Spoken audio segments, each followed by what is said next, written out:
recording? Yes. All right, welcome everyone to my mystery lecture. Whoa! Don't get to know what it is for another few slides. So I was talking to people a little bit before this, but after a few white decoy slides, so that people setting it up didn't see, there will be sort of a who's that Pokemon type slide. And there will be some hints across the screen of other lectures and IPs and properties that this is similar to, but isn't. And on that slide, anyone is free to throw in any last-minute guesses. And if you somehow know it or somehow get it, you will just straight up take the gamer merit. Otherwise, Whoa! At the very end, there'll be some questions to earn it in a more normal way. Blank slide 1, 2, 3, 4, 5.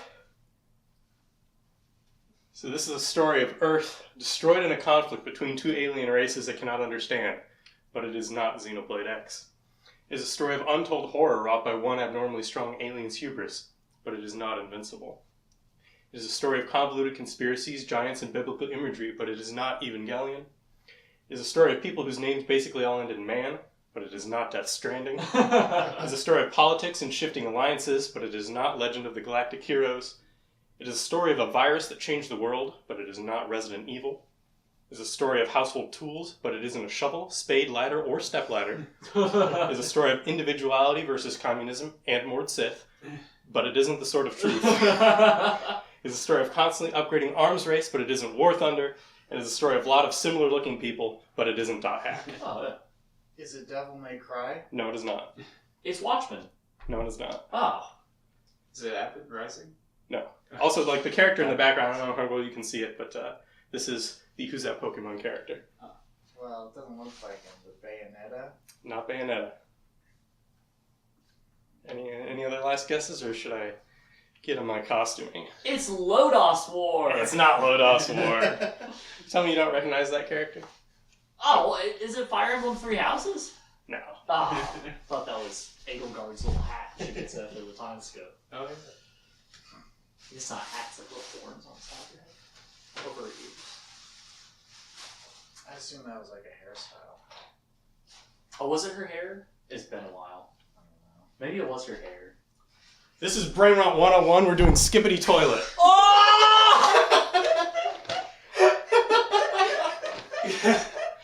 There's 7 to 8 in the third episodes, and we're going through all of them. Wait, but that's what Richard's doing. Yeah, Michael. You would have recognized that character if you were doing it. So this is a TV show? This is a YouTube series made in Source Filmmaker by an old-time animator who used to do Transformers animations. Let's get into some Skibidi history. There's Boom there, also known as Alexei Gerasimov. He's Russian or maybe Georgian. It's kind of unclear what his national affiliation is. All of the characters, when they speak in English, speak in Russian accents. He's 27, and he's been doing Source Filmmaker videos for a long time, and that really comes through in these. The early ones, kind of YouTube Shorts-y.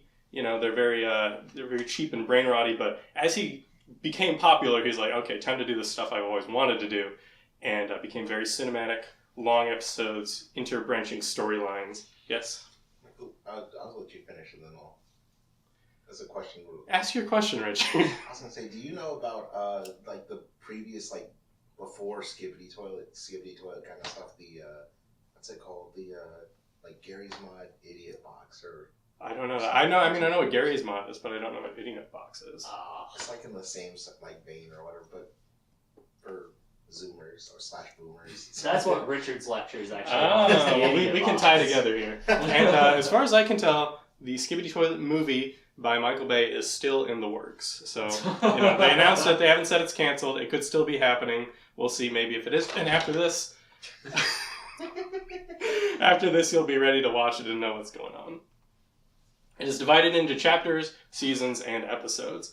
And it's not super well done on the YouTube channel. Probably the best way to watch it is to find a playlist made by somebody else. Because Alex just kind of throws everything up, and he labels them, but he doesn't playlist them, really. Are you looking for it right now? No, I got a notification. I thought it was someone at the door, but it wasn't. Oh, okay. The toilets are here. And we're currently on episode 79.1. The first 3 seasons are usually 2 3-minute episodes, maybe a longer one would be 6. they're like full-length anime by the end of chapter 4. We're talking, 15, 20-minute... Well, I guess 15 isn't full-length anime, but there's a couple 20-minute episodes in there. In Season 1, this is the video that if you've seen anything of Skibidi Toilet, you've seen this. It plays a little song, what the heck is going on? Skibidi, dop, dop, dop, yes, yes, and he pops out of the toilet and starts going like this. I realize now I don't actually have any video of the most classic one. That's been riffed on like Jimmy Kimmel and other stuff. But Season 1, episodes 1 through 4. Typically seasons are 3 episodes, but Season 1 is 4 episodes. It's a YouTube short format, it's vertical. They were later re-uploaded in long, but I think it's just like adding bars so that you can watch it on a screen, but it's still, you just see that little sliver. They're more of a humorous tone. Some people say that these ones aren't necessarily canon because there's like a bunch of little Easter eggs and like small Gordon Freemans dancing around, and they're probably not part of the story, but they might be. There's really nothing that super breaks the lore in them, and in fact, episode 3 has some important things that will come back later. The guy on the right, that's called a normal Skibidi toilet. That's the one that everybody's seen. But there's a lot more variations and varieties. I'll go through some of them as they come up, but there's way too many. Because every single time that Boom or Alex adds like a new one, people on the wiki will be like, okay, that's a medium gray Skibidi toilet. Or like all the different variations. So, okay, episodes 1 and 2, they're just, there's the one in the toilet, and in episode 2, they're in Skibidi urinals, and they're singing together. But nothing really important happens in them. Yes? Do the Skibidi urinals have a different classification than normal Skibidi toilet? They have like a different wiki page. They're called a Skibidi urinal. Right. Do they work any different? No. Okay. I mean, well, they're attached to the wall, so they can't move around, unlike toilets, which can. You really don't see the Skibidi urinals very much going forward, but there's like a few times where like a wall of them will like move around. Okay. In episode 3, we see more of what's going on in society. We see some normal humans, and we see a large Skibidi toilet and some giant Skibidi toilet coming through the city, causing some havoc and destruction. That guy's running away from them. He gets run over by it. So we can see that these things are not friends of humanity. In episode 4, we see some people that are just sitting in this thing. They're eating. It's unclear why they're already sitting on toilets. But we can also see some other interesting things that will come back. That's a flying toilet back there. A lot of them will be able to fly in the future. They don't really look any different. They're just in the air. Some of them can fly, some of them can't. And then that guy, you can barely see, that's a cameraman. Cameramen will be very important. So what is a Skibidi toilet? This thing or this thing. It's like, it's a toilet with a head that pops out of it, and it sings Skibidi, dop, dop, dop, yes, yes, and it like comes up to you and like does like a jump scare and like bites or whatever to kill you. Does that answer your question? No. They can be killed by attacking the head part, or they can also be flushed. Is there any more explanation for their like origins and stuff Yes. as we go along? Yes, Okay. yes. They used to be human. So maybe this is getting ahead of you, but when they're flushed, is it just a normal toilet sitting there? Yeah. And it can't like turn back into a Skibidi toilet? No, once you flush them, the head spins around, it's like, ah, and it goes down, and after that, it's just an inert toilet. You can sit on it. It's fine. Okay.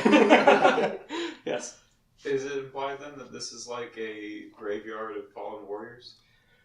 Maybe, but the thing is, it's a regular restaurant. Maybe these guys killed them, but it seems like society just isn't really ready for the toilets at this point. Yeah, because what we see is the door bursts open, and like a medium Skibidi and a couple smaller ones come in singing, and then the camera pans over and it pans back, and so there's one coming in. He's like, "Who?" And it pans back, and everyone who's sitting there is now a Skibidi toilet.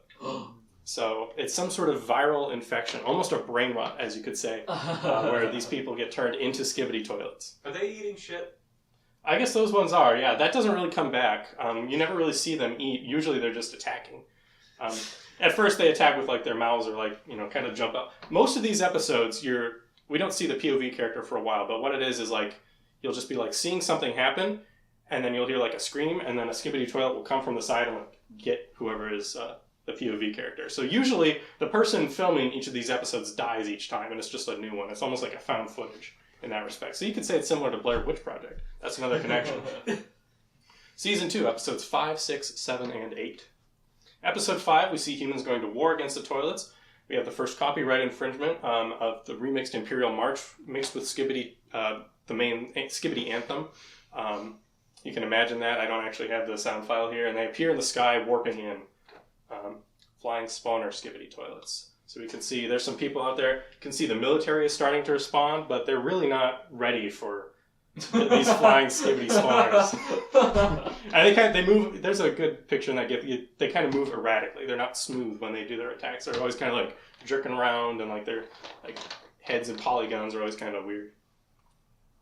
In episode 6, we see a Skibidi DJ singing, and there's humans and toilets dancing together in this nightclub, and that is kind of abnormal for sure. But again, this is one of the early episodes, so maybe it's to be taken more as a joke.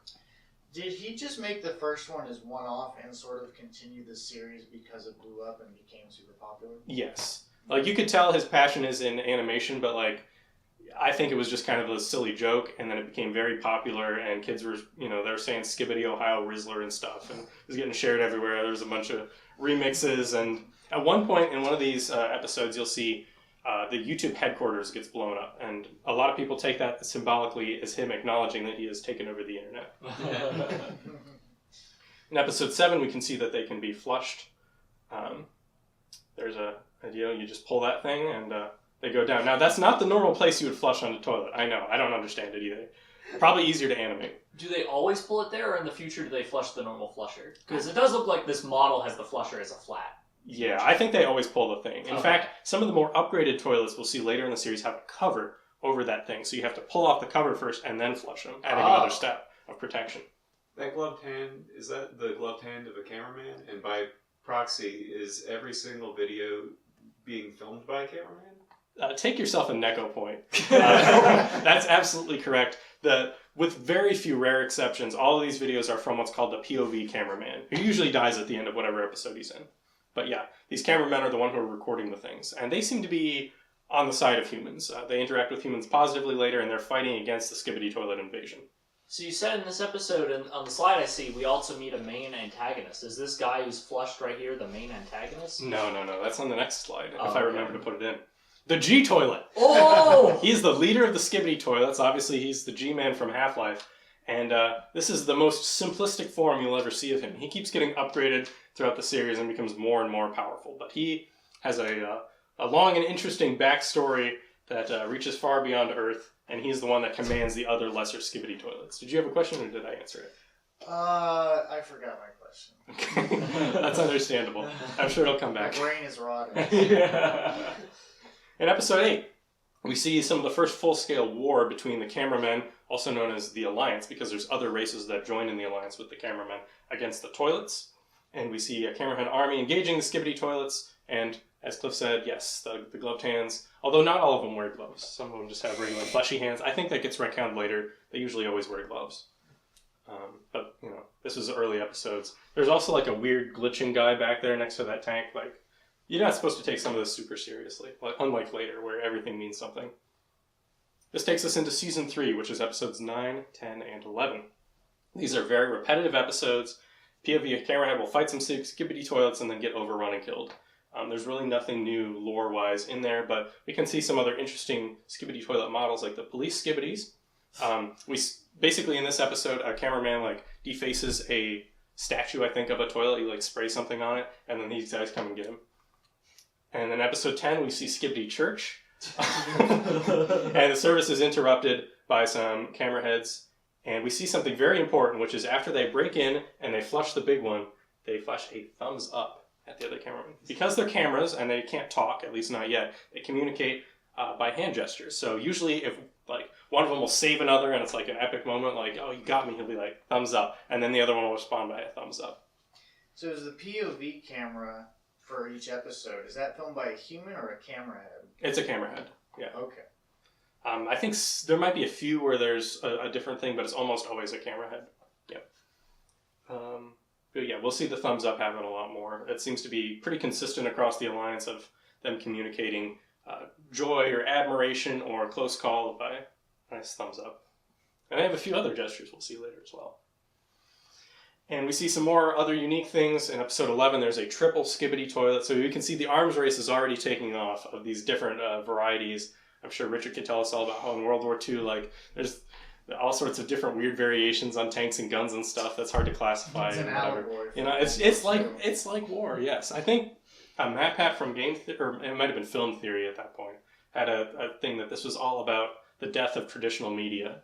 And and I like analog, because like there's closed circuit TV, but that's kind of similar to like, you know, television and YouTube and, you know, short form content. But I think that's looking into it a little too much. We're already in season 4, episodes 12, 13, and 14. In episode 12, we can see that the G toilet has laser eyes. Not the last lasers he'll get, but definitely he's the strongest toilet we've seen on screen thus far. In episode 13, we see the arms race has advanced once again. The cameraman have invented a vehicle, the camera strider. It's sort of like a tank thing. It walks around like this, and then those things are both guns that can shoot blue laser blasts to kill Skibidi toilets. Episode 14, there's a big army of cameramen and toilets that get overrun by this guy, a fast armored Skibidi toilet. So we can see that the Skibidis are not super duper organized. Sometimes they'll kill each other in their quest to just cause havoc and destruction. And this guy just kind of barrels down the street. Which takes us into season 5 with episodes 50. Oh, yes. Is there... So you can kill the Skibidi toilets in other ways besides just flushing them? Yeah, you can flush them. If you can, like, stab the head, you can kill it that way, too. Or just, like, sometimes they'll have to, like, wrestle it while it's trying to get you, and then someone else will sneak up and flush it or stab it, or, you know. It's usually some sort of melee attack. So the head is the weak point. Yes. I mean, obviously, like, if, like, a big bomb goes off, it can kill him, too, but the head is the weak point. Episode 15, a cameraman's hitting the gritty. It's not really the gritty, but they do this, like, funny... Ow. This funny little dance where they're, like, after a victory, they kind of do their little thing. Episode 16, there's... The arms race continues. We have a surveillance camera toilet, which allows them to use that tablet to sneak it in to a Skibidi toilet meeting and see what they're up to in there. It doesn't last very long. They realize that it's not one of them, and they turn on it. But we can see the scientists in the laboratories, and they're working on a new thing. They have a strider now as well. Yeah, it's not a very, very good form of surveillance, but it does work for a bit. In episode 17, there's a rally being held by the G toilet, and a cameraman tried to sabotage it by shooting a camera laser down at it. I guess it's called an orbital camera. So it's like a flip phone camera out there, if you can see. It shoots down. But the G toilet, of course, survives and kills the POV cameraman. Season 6, episodes 18, 19, and 20. And each of these episodes so far has been like 1-2 minutes, sometimes even just like 30 seconds. I probably talked about them longer than it would have taken to watch them. We see more different toilet units. And then we are introduced to our first Titan, the Titan cameraman, who is a major protagonist. He ends up saving us, and we give him a thumbs up, and he gives us a thumbs up back. He'll be a friend and ally for the whole rest of the series. So we can see just how strong he is. He's able to flush that guy, and then, you know, he's just so big and powerful, you know. And he can also use his core to, like, shoot fire kind of at him. In episode 20... the Titan cameraman goes up against the G toilet, who's the only one who can really match him at this point. But he takes a lot of damage. A fast armored Skibidi toilet blasts him and like cracks his little core thing, which allows G toilet's lasers to shoot at him. It makes him retreat because he would die if he tried to keep going in that state with the lasers penetrating his core. Season 7, episodes 21, 22, and 23. We see an interrogation. The cameramen are trying to find information from this Skibidi toilet who they've got locked up there. Basically, they want to know, where is your leader? Where's G toilet? What's he up to? G toilet appears and blows up the building and kills everyone inside. In episode 20, some brave cameramen. You can see these ones are a little different than the typical CCTV ones. These ones are more like movie recording cameras. Just a different model that the guy got. They get on top of the G toilet and they start to flush him, but he notices this happening, and so he pops up, spins around, and laser blasts him off, so he does not, in fact, get fully flushed. Episode 23, we see the Titan cameraman being repaired, and he scares off a bunch of little toilets who break in to try to interrupt his healing process. You can get really a sense of the scale there, too. He's a big guy. Season 8, episodes 24, 25, and 26. There's a Hydra Strider Skibidi toilet.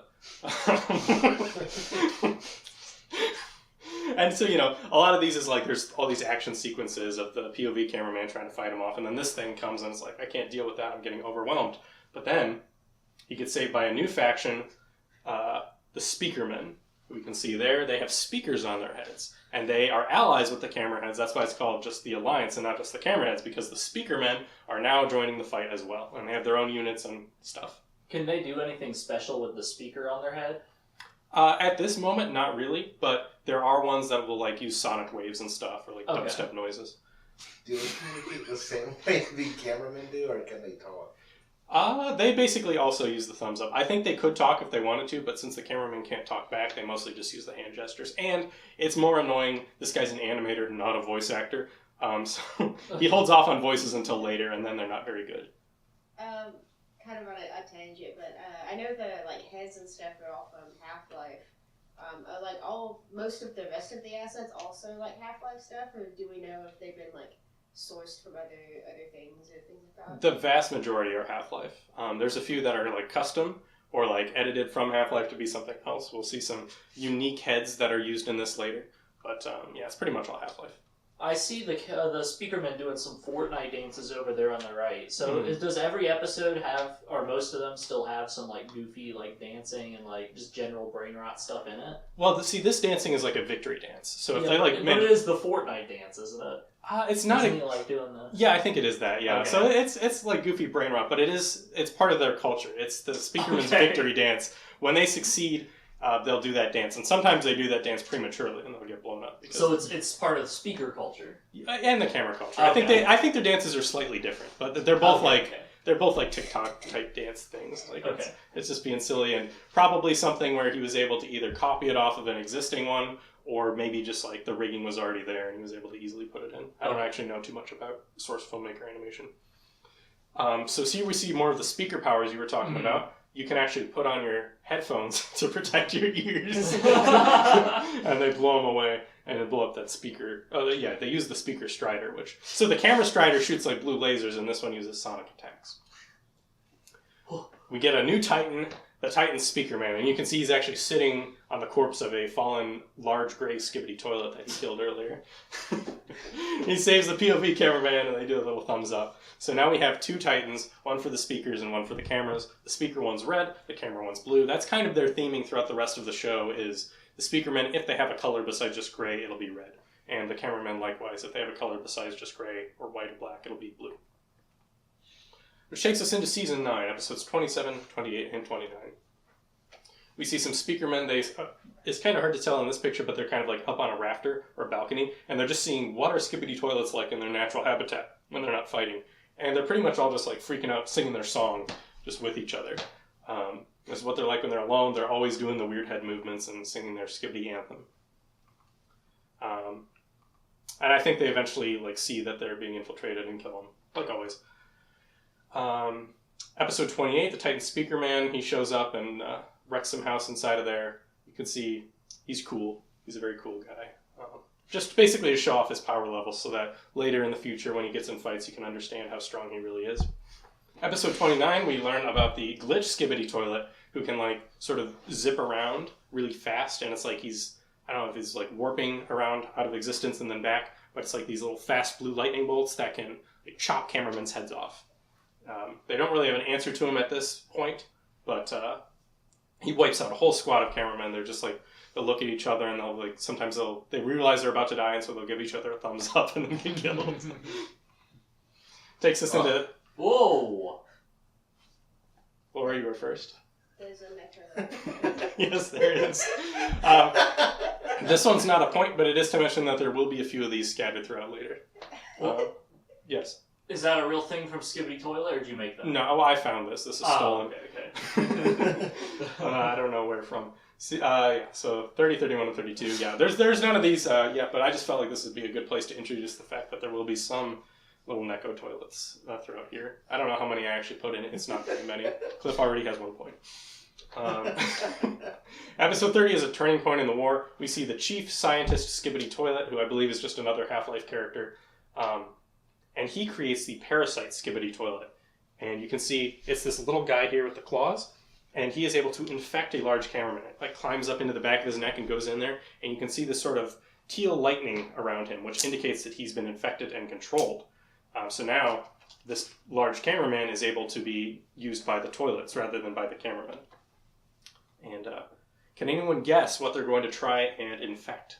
What is their goal in creating these parasites? Probably to infect the Titan. That's right, yeah. No point, but commendation.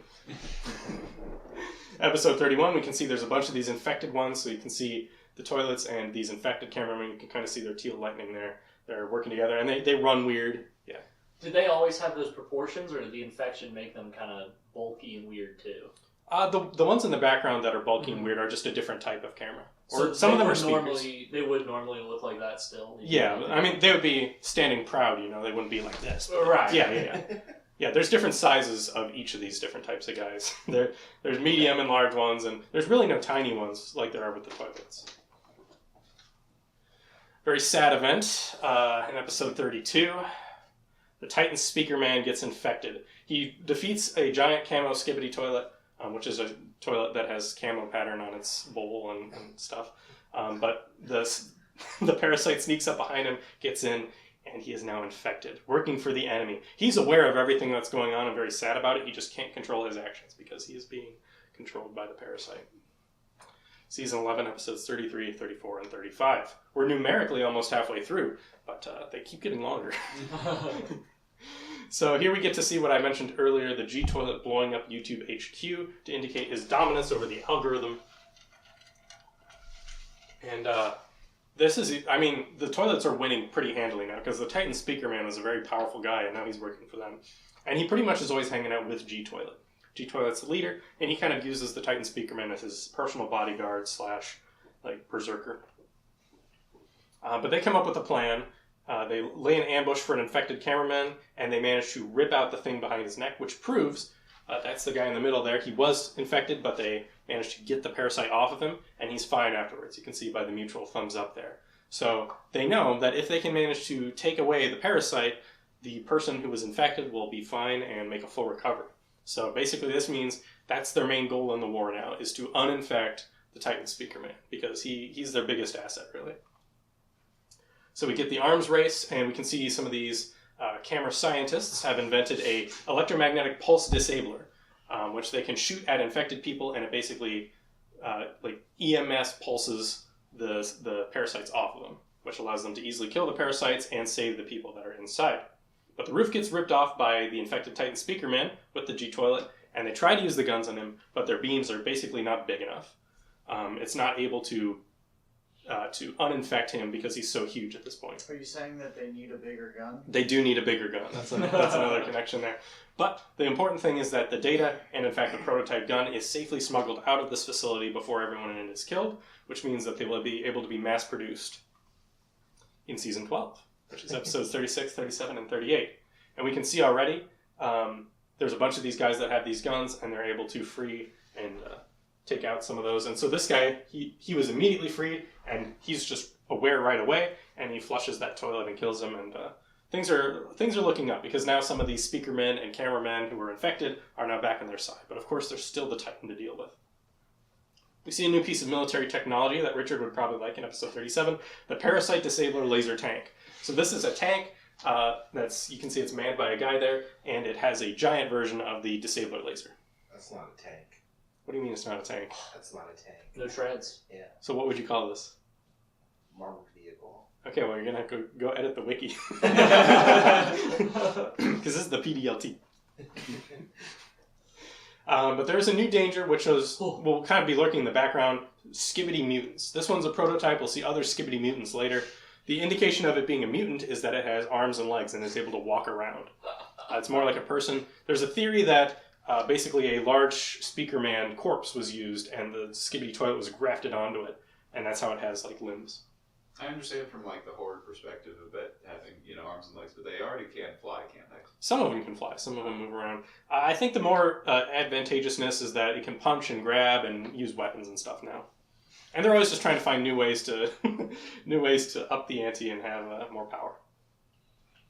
So in episode 38, a Parasite Disabler laser tank rolls around a corner, and because this Titan Speakerman's there, and you can see the beam coming towards him there. We've all been hoping for this, but the G-Toilet does not want that to happen. He knows that if he loses the Titan Speakerman, he might very well lose the war. So the G-Toilet, in fact, jumps in front of the beam and tanks it to give the infected Titan Speakerman time to run away. It shouldn't do anything to the G toilet, right? Because he's not electronic. It's still like an energy beam, so it hurts him a little. Okay. But yeah, he's not parasitic and he's not electronic, so it doesn't hurt him too much. But like it does like crack him and I don't know, it makes him look more wounded. But he, you can tell he's willing to put himself in harm's way to protect this thing. Which takes us into Chapter 2, which is the next set of seasons. This one has a full screen version on YouTube, which is just full screen videos. Most of them are still vertical in format. They just have like stuff on the edges to make it like have the regular resolution. I think a couple of them might be expanded, but to really do that, he would have to reanimate them. And I think that is a project of his, is to go back and reanimate everything in full screen with like actual stuff happening on the sides. But most of it's not like that yet. So this is just an overall of 13 through 19 seasons. They're starting to get longer and the story's starting to get more cohesive. There's less jokes, but that'll happen more in the future. But we can kind of see the trajectory. He's getting more serious with it now. He has a story he wants to tell and a lot more interesting units that he wants to show off. How long are these episodes in comparison to the previous ones? I think these ones are probably 3 to 5 minutes, so they're longer but not overly long. So that takes us to 39, 40, and 41 of season 13. And the reason I grouped seasons 13 to 19 together is there's actually a one long video that clumps them all together that was stitched together by the guy himself, by Alex. So in episode 39, we see a new faction in the Alliance. We see the TV men. These are people that have televisions for heads. So we've got cameras, we've got speakers, and now we have TVs. So there was a jetpack gray Skibidi toilet and other ones, and the street was overrun until this thing shows up. And it uses the purple screen. There's all sorts of different colors that they can do. The purple one is like it's hypnotic, so it makes them freeze and more easily killed off by their allies. And they don't really do the thumbs up, thumbs down. These guys have TV screens on their head, so they communicate in a different way. This is one of my favorite aspects of the series, is how the TV men will have like little winky faces and whoa faces, and there's a bunch of different ones they do. Episode 40, we can see that they even have like this giant one with multiple screens on them. I would say overall the TV men are the most advanced technologically faction. They have some of the most OP powers, and there seems to be less of them for sure, but the ones they have way more combat ability than the speakers and the cameras. And basically there's a fight going on and it's like, hang on, we got this, let us take care of it, and he uses those things. He gives the POV cameraman a special lens, which you can see kind of being put on his face right there, to protect him from the white flashbang. So now we have the second type of screen, the white screen, which basically stuns them with a bright light. Episode 41, we learn even the next one, which is the red light. It forcibly flushes toilets, and it makes a THX like wow sound on them, like the intros to movies. So the TV men just have a light that just flushes the toilets remotely? So the way it actually works is the red light forces whoever sees it to want to kill themselves. So in the case of the toilet, they flush. So, follow-up, I guess, the toilets can flush without having to pull... Do they turn around and pull their own thing, or can they will themselves to flush down the toilet? I guess it's the second one, because what happens is they their head sticks up and they start and spinning around, and then they just flush. If they can get held in the red light for long enough. Okay. I don't know, maybe they just lose the will to live. I don't really understand it. That seems really strong. It is really strong, because this is being done by the Titan TV man, who's probably the most powerful... Yeah, he's definitely the most powerful of the Titans, and maybe the most powerful guy in the series as they keep getting upgraded longer. You could argue about that. There's tier list videos and power rankings and stuff that people argue on YouTube all the time. And this is only for the main continuity. There are other spin-off Skibidi Toilet stuff that other creators have made. I think the most popular one is called Skibidi Toilet Multiverse. I haven't watched any of that, but there's, they all kind of tie back to the main one. But, people have different ideas. I'm sure there's fan fictions and stuff. But none of the spin-offs are canon, right? No. The guy hasn't claimed yes, I accept this as part of the story. I think he's made references to them sometimes, but no, he has a control on his own story. Okay. And we see the next face is one of my favorite ones. It's kind of a Neko arc face almost. So yeah, so far we've seen the static screen, which is when they're idling or they want to do an emoticon. Purple is hypnosis, white is a flashbang, and red is agony. Season 14, which is episodes 42, 43, and 44. We see more of the purple hypnosis effect. Sometimes the cameramen aren't affected, and that's because they have a special color correcting lens that they put on themselves to not see it. Or sometimes, if they're infected, they'll just blast them and it'll force the little parasite to run off. So that's what that thing is down on the crosswalk, is a couple of the parasites that popped off when they got hypnotized. So this is able to do the same thing as the Disabler gun, but it's just innate to the TV men's power. And there's a new enemy, a claw wheeler Skibidi toilet. Some of them going forward will have claws. This one also has little wheels on them, so you can move around without having legs. In episode 43, we get more characterization of the TV men.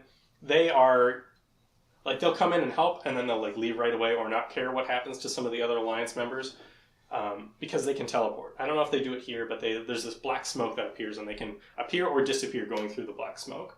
So because of that, and because of their technological superiority, they're willing to help, but not so much to put themselves in harm's way, if they're not going to easily win.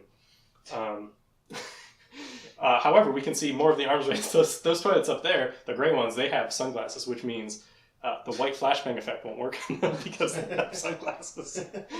Yes. Does that only protect them from the white color, or does it protect them from all the TV colors? I believe it just protects them from the white. And of course, if you want them to still be affected, you can just, like, punch the glasses and break them. Okay. That happens sometimes. Or, like, explosives, right?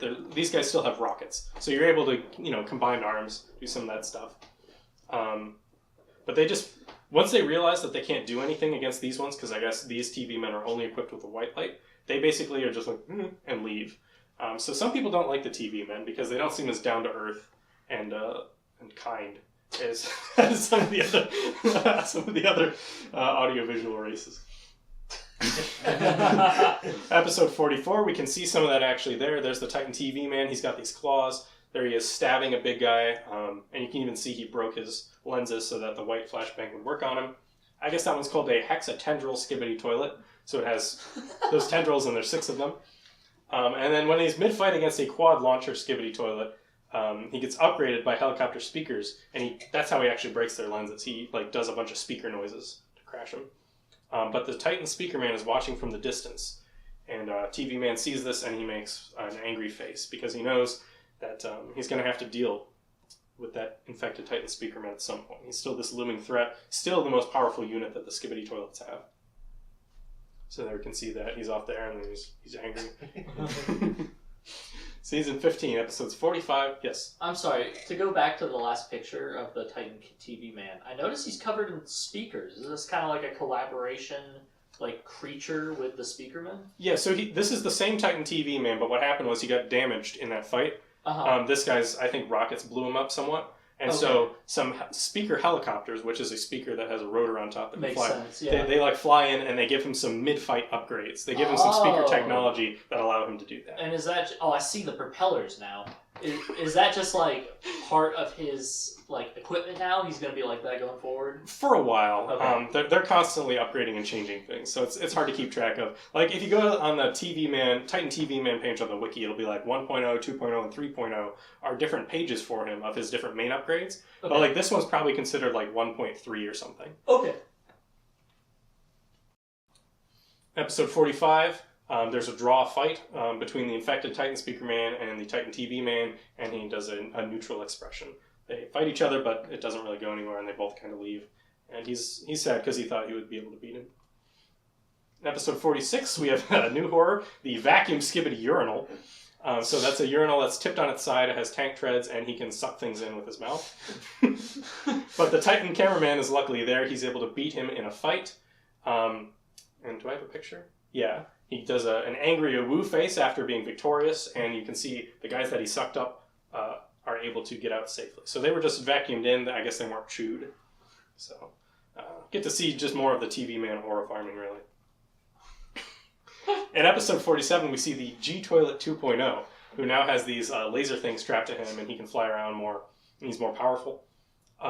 He gets beamed, but then the Titan TV man gets beamed by his lasers, but then the Titan TV man uses his red light on the G-Toilet, which would eventually kill him, except that he gets attacked from behind by the jetpack dual buzzsaw Skibidi toilet, which is on the top right there. And that cuts off his speakers. They get in a grappling fight, and a bleed wielder Strider Skibidi toilet, this is the bottom right, is in the distance, and there's also a helicopter parasite. The bottom right is the helicopter parasitic Skibidi toilet. They basically are going to try and infect the TV man in this fight.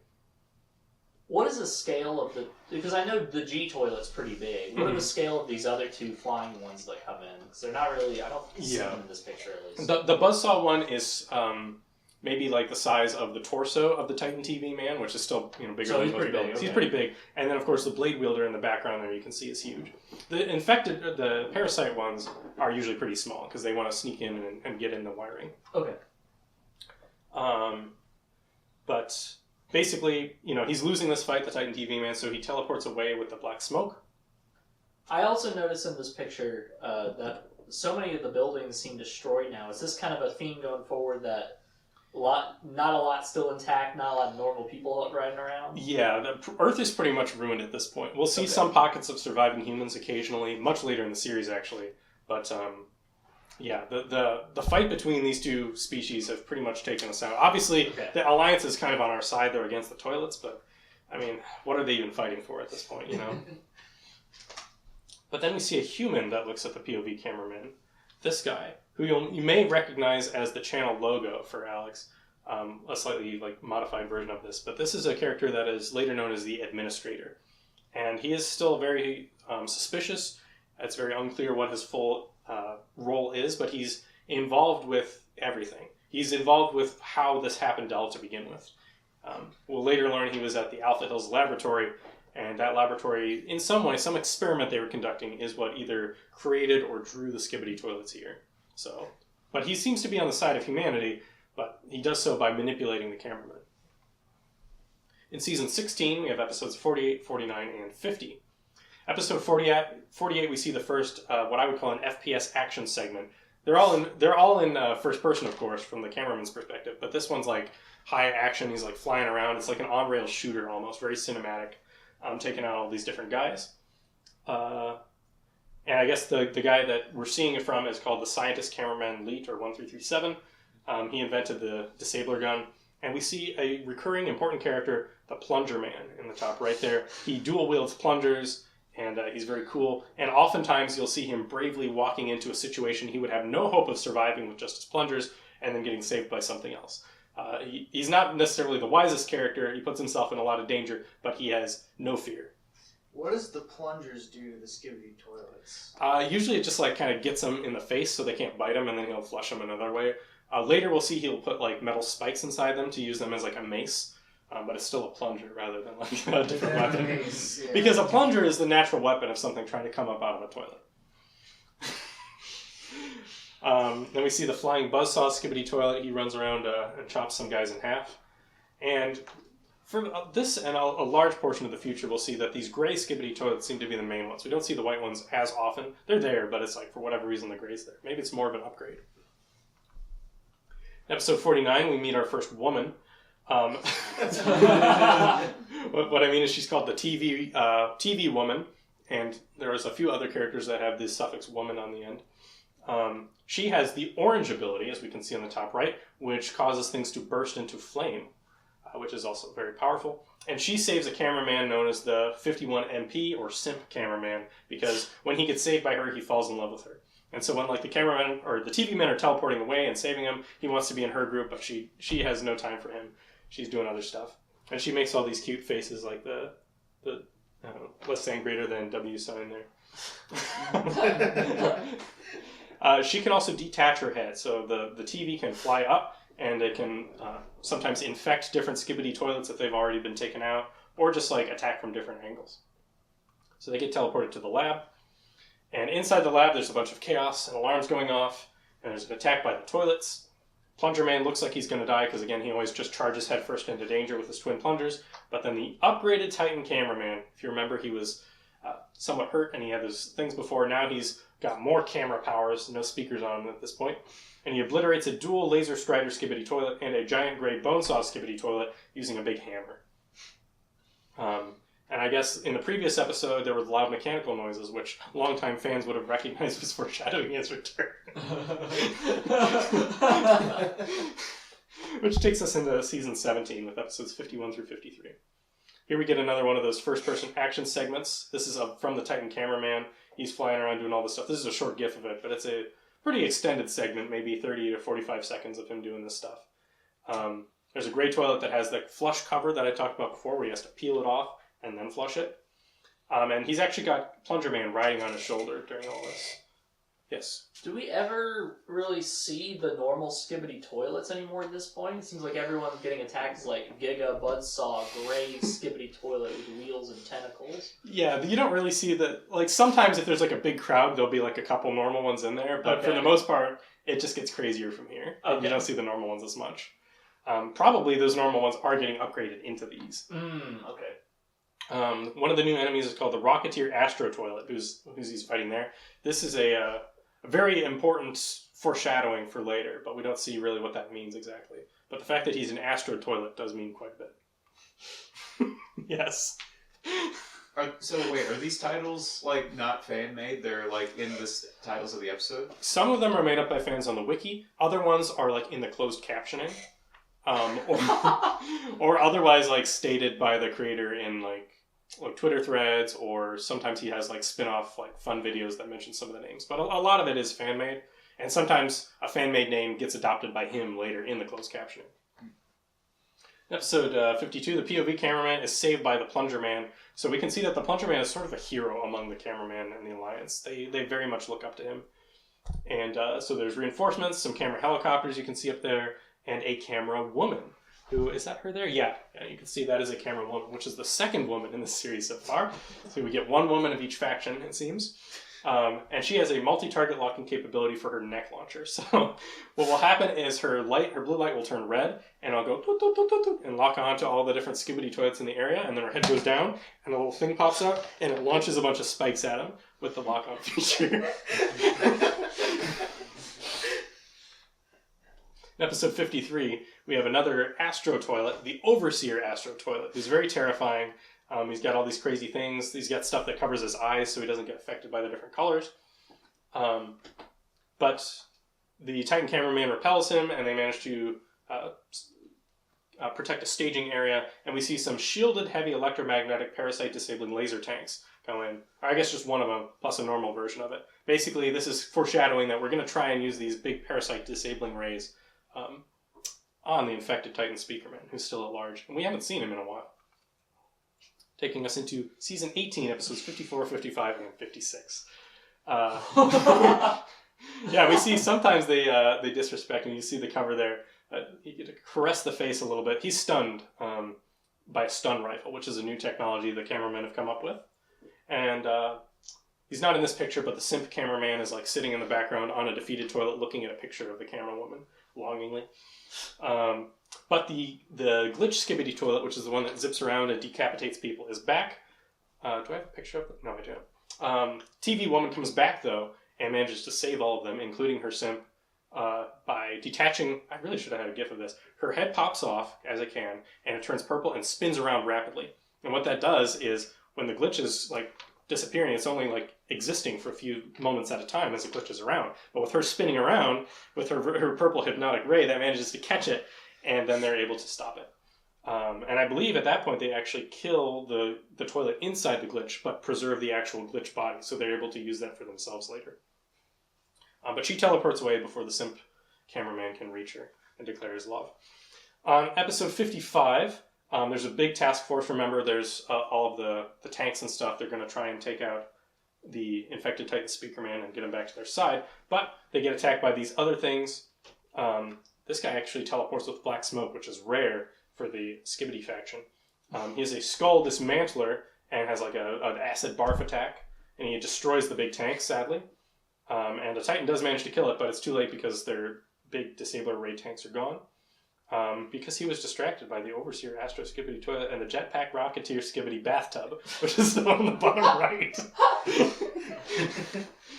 Yes. Is this the first time they've gone into something that isn't technically a toilet? I mean, there's been urinals, but... Well, that's technically a toilet, though. The bathtub's not for... Well... Okay, I see the connection. It's porcelain still, too, so I mean, it's a hospitable place for these creatures. Did they ever go into sinks? I don't think they've ever been in sinks. But they might in the future, I guess. Yes, Clint. Do you know how many of these Skibidis and associated Alliance faction have actual merchandise made of them at this point? There's been some, I don't know the exact number, but there's figures of a lot of them. All of the like default toilets and cameramen and stuff, they all have merchandise of them. And of course, if you like go into Target, you can even see like a big version of the Skibidi guy. There's like blind boxes. I think they're just going to keep making more merchandise as this goes on because there's more and more cool designs. I don't think there's going to be one of the Jetpack Rocketeer Skibidi bathtub though. With them making a movie and making all this merchandise, do they ever get into legal trouble having 99% of the assets be from Half-Life 2? I'm not totally sure. I believe that if there's any merchandise of the G-Toilet in particular, his face is changed to be legally distinct from the G-Man. And probably in the movie they're going to have to do that too, unless they somehow rope Valve into okaying this, which I guess isn't impossible. But probably going forward, especially with the movie, they're going to be... well, A, not done in Source Filmmaker, but B, they'll probably change the designs a little bit so you can still tell who they are, but not being Half-Life assets. And honestly, the most iconic stuff at this point, among fans of the series, is like the Titans and, you know, the Speakermen and stuff, and that's not really copyrighted designs. Maybe it's a Half-Life asset, but it'd be easy enough to change and still be recognizably a Titan Speakerman. So in episode 56, we see some large cameraman and a couple little ones. They're taking out regular toilets. An alert comes through in their tablets that the disabler tank is destroyed, and with it their hope. So they run away because the Titan Speakerman is there to attack them. If they're not talking, how did they show through the tablet all that information about the tank being destroyed? They look at their tablet and there's a picture of the burning tank, and there's words on it that says tank destroyed. Okay.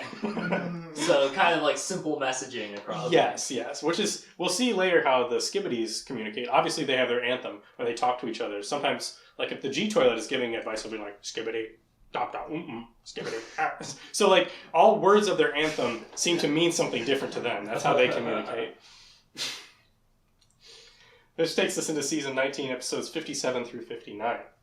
In Episode 57, the disinfectant vehicles try to hit the infected Titan Speakerman, but it doesn't work. Titan Cameraman arrives, and they hold him off, and they get into a big fight, as we can see on the top there.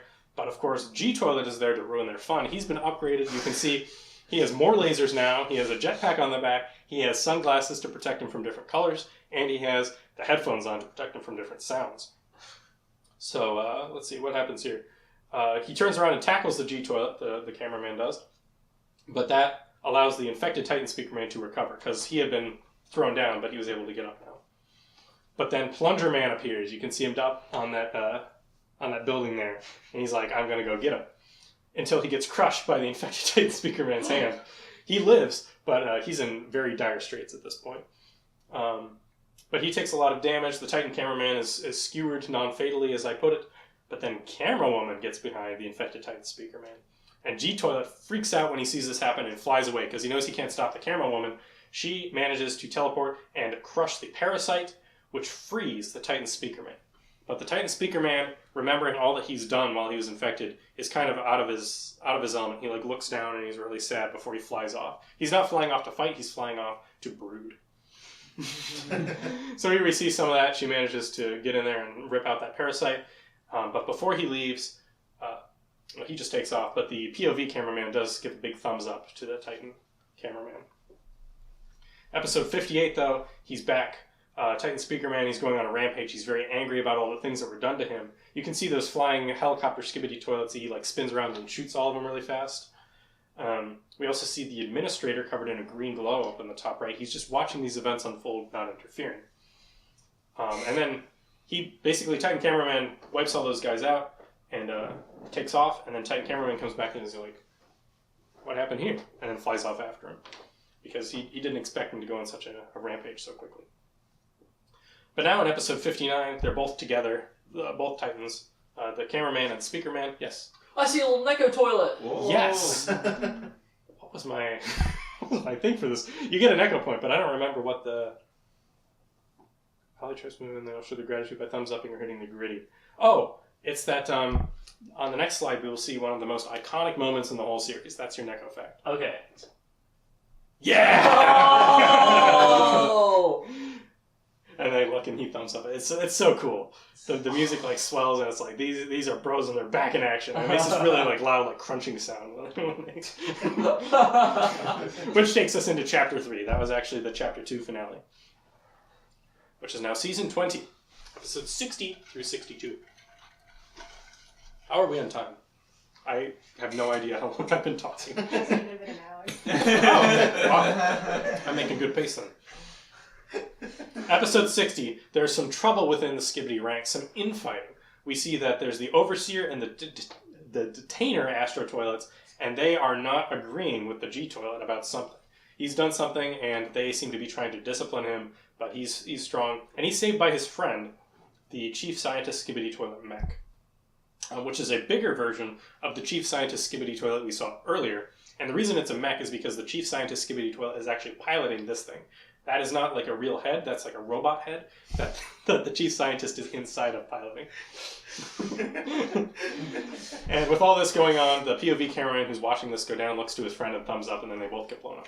Is he piloting it from the toilet bowl, or...? I think he's inside the head, actually, if I'm not mistaken. Okay. Does the robot head still jerk around erratically, shaking him about in the cockpit? A little bit, but I think the scientist is more calm. I don't think he jerks around as much. Okay.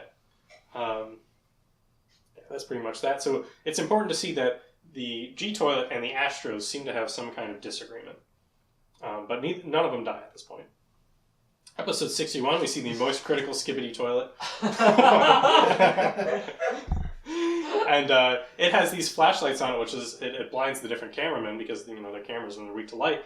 But Speaker Woman, who's the third type of woman, shows up and she does the Fortnite dance on him. She can use her speaker sonic attacks to blow him up.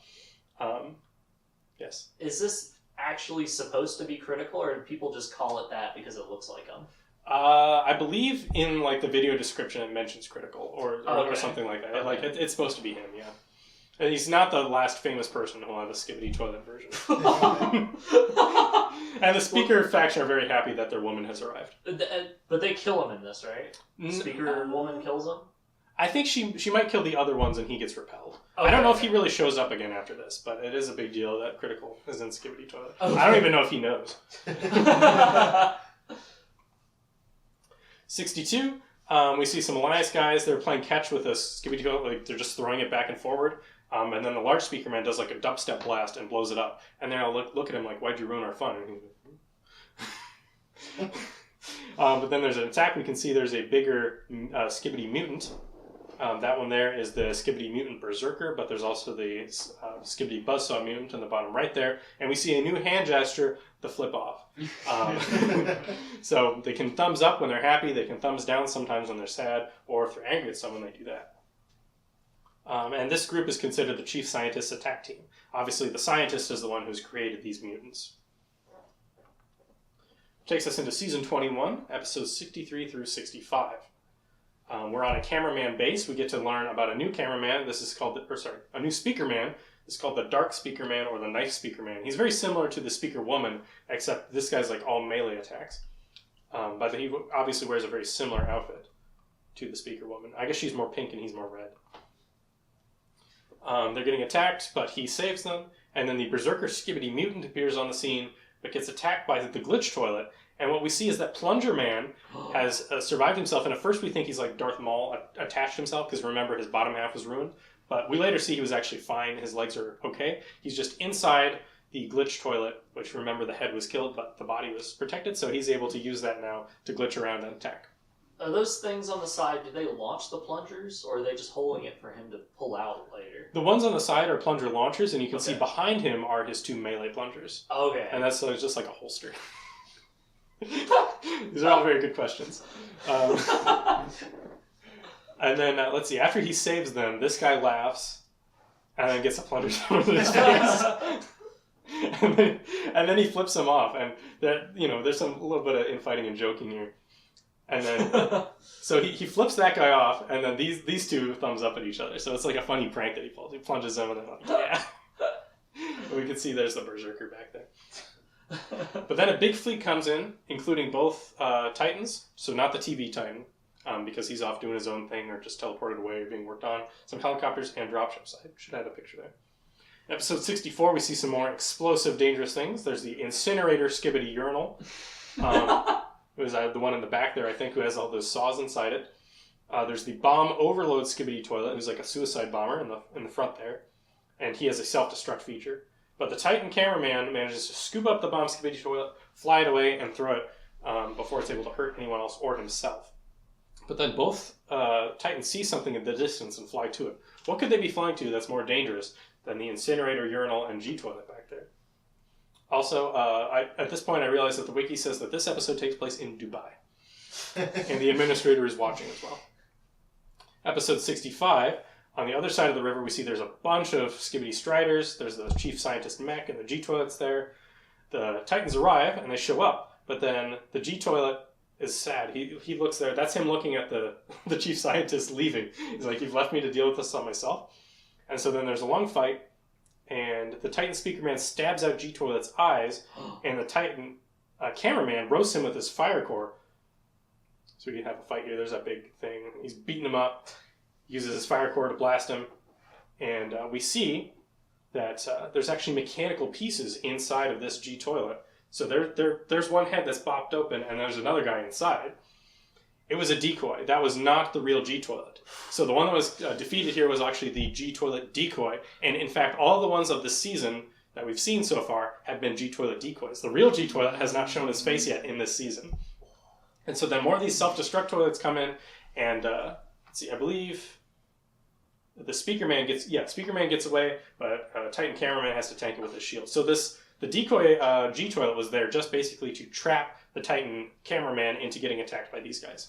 So when the G-toilet was arguing with the chief scientist toilet, that was the decoy toilet that they were arguing with? I think that might have been the real one, but okay. The only ones that the Alliance have fought have been the decoy, and maybe even that was the incident that caused him to say, I need to protect myself and have some decoys out there. Okay.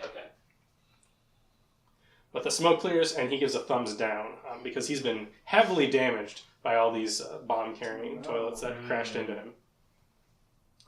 Actually, we don't need a break time. I thought this would take way longer than it did to get through that. We're into season 22 now, episodes 66 through 68. In episode 66, we can see that their tablets have been hacked. I don't know if you can read that, but it says Skibidi, Skibidi, Skibidi on there, in red text. This is the beginning of the siege of Alpha Hills, which will last for several episodes. And another FPS action montage. It's very cool. But we see basically that the Titans are defeated and presumably they think killed. So this guy, once he sees this, the POV cameraman, he goes into a rage and he just starts attacking a bunch of toilets nearby.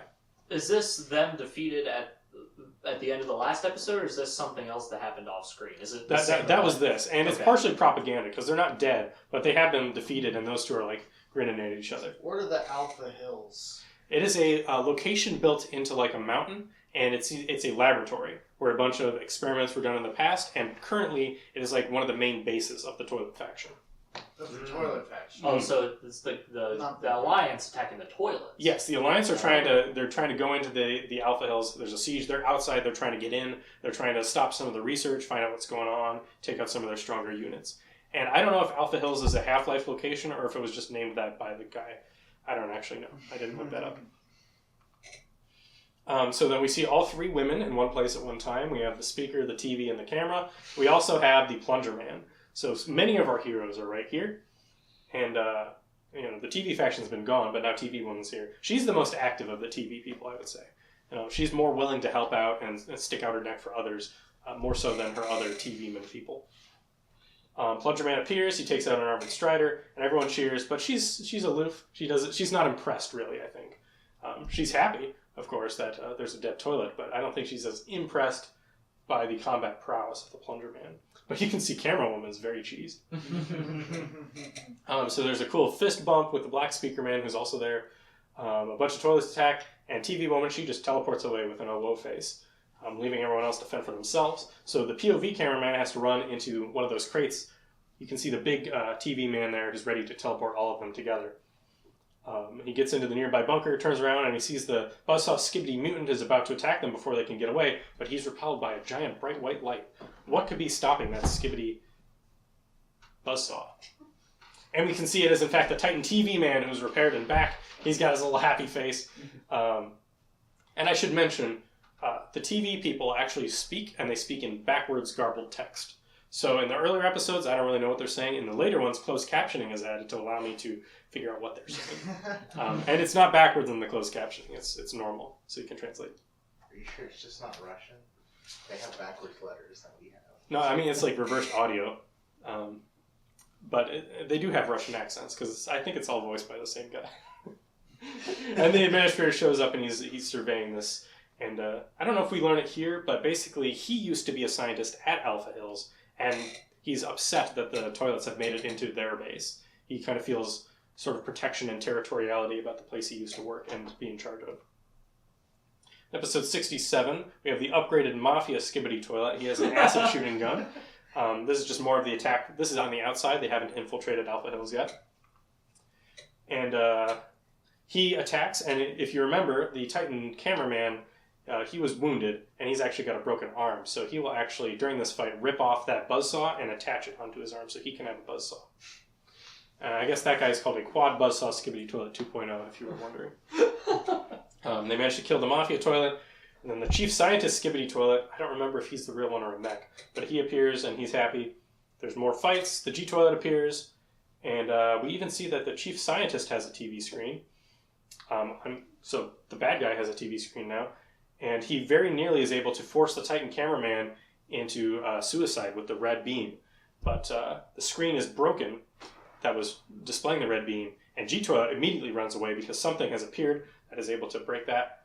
And let's see, here we have him about to off himself before the screen is broken. And who could appear but the upgraded Titan TV man steps out of the black smoke and just starts wrecking house.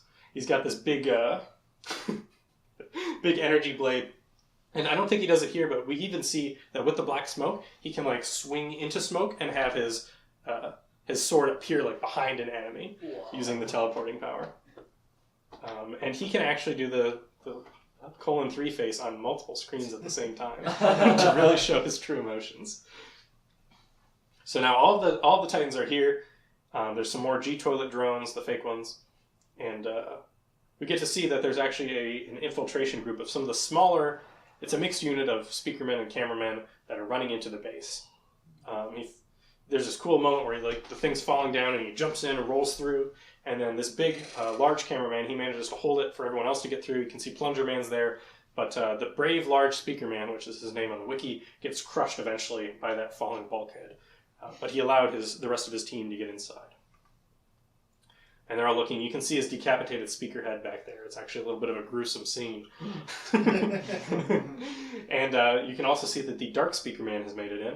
We'll see if he has the empathy required to be in this job. So I noticed one of the cameramen back there is wielding a plunger, but that's not Plunger Man, right? I think that is Plunger Man. He just only has one right now? Yeah, I don't remember what happened to the other one. Okay. Yeah, I'm pretty sure it's Plunger Man. I guess there's a small chance it's another one that's wielding a plunger sort of in honor of him, but I think it's the actual Plunger Man. Do we see a lot of other people using plungers? Some more people will use plungers later, but I really do think this is the Plunger Man. Okay. Yes. Is the speaker man with the bat back there any special, or is he just a speaker man with a bat? Yeah, he probably has a name on the wiki. A lot of them will have like George or Fred or something. I don't know what he is. And there's just some normal cameramen back there too. So we actually get to see they've infiltrated the Alpha Labs base, and in the distance we can actually see the Skibidi flag, which is this one. And I see you look a little worried there, Reed. No? Okay. I thought you were worried looking at the Skibidi flag. If you're not, you should be worried, because this is the second version of the Skibidi flag. The original version in the original video was actually taken down because it was this one. And you can see those are actually toilets in the middle there that make the swastika. But that had to be replaced with this one. It was like up for 5 minutes before it was taken down and replaced with a different one. Lucky Cameraman, who was the POV in the previous episode, he's called Lucky Cameraman because sometimes a cameraman will just manage to survive some impossible thing, like rolling through the falling grate. I don't know if they're all the same one or if it's just one continuously lucky guy. But he shows off on his tablet where the toilets are hiding inside the base, and they're like, we got to go get these guys. Follow me, we'll take them out. Back outside the lab in episode 68, we see more cloned G-toilets and some rocket helicopter G-toilets. This one's called a Hendeka Laser G clone because he has, I guess, would Hendeka be 12? I don't know. He has a bunch of lasers. And the Titan TV Man shows that he can actually detach the TVs on his shoulders and head to all fly around independently and shoot different colors of light, which is very powerful. But a parasite lands on his neck hole, which is left empty by the fact that his head is gone. Uh-oh. Yes. How do they know this is a G clone and not the real G toilet? I don't think they know necessarily, but we, the audience, know because of later events. Okay. And so in the wiki, when I see the episode synopsis, it calls him the Hendeka Laser G clone. Gotcha. And we see the parasite go in, but he's actually overwhelmed by the purple lightning from inside the TV Man core. He's too powerful to be taken over. So we see some more fighting inside. We see the Dark Speaker Man using his knives against that guy. This is where we see the slicing thing. We also see an interesting cameraman on the inside who seems to have a device that shoots a green sort of lightning laser, and it's able to open everything. It's like a hacking ray that is able to open everything inside the lines. He sees the lines. Yeah, he sees the lines. But we'll see more about why he has that in the future, maybe. This is also maybe the first time we see that the TV men, because they have TVs on their faces, they will sometimes just go static and then show a different view, like here. So what's happening is one of the cameramen inside this base is displaying his visual feed to a TV man outside who's displaying it for everyone else to watch on his face.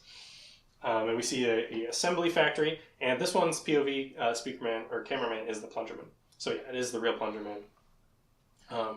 We see there's a factory that's assembling these Skibidi toilets or upgrading them. It's kind of like on Geonosis, and there's some little labs down in the corner there. And we actually get to see a cameo in one of them of the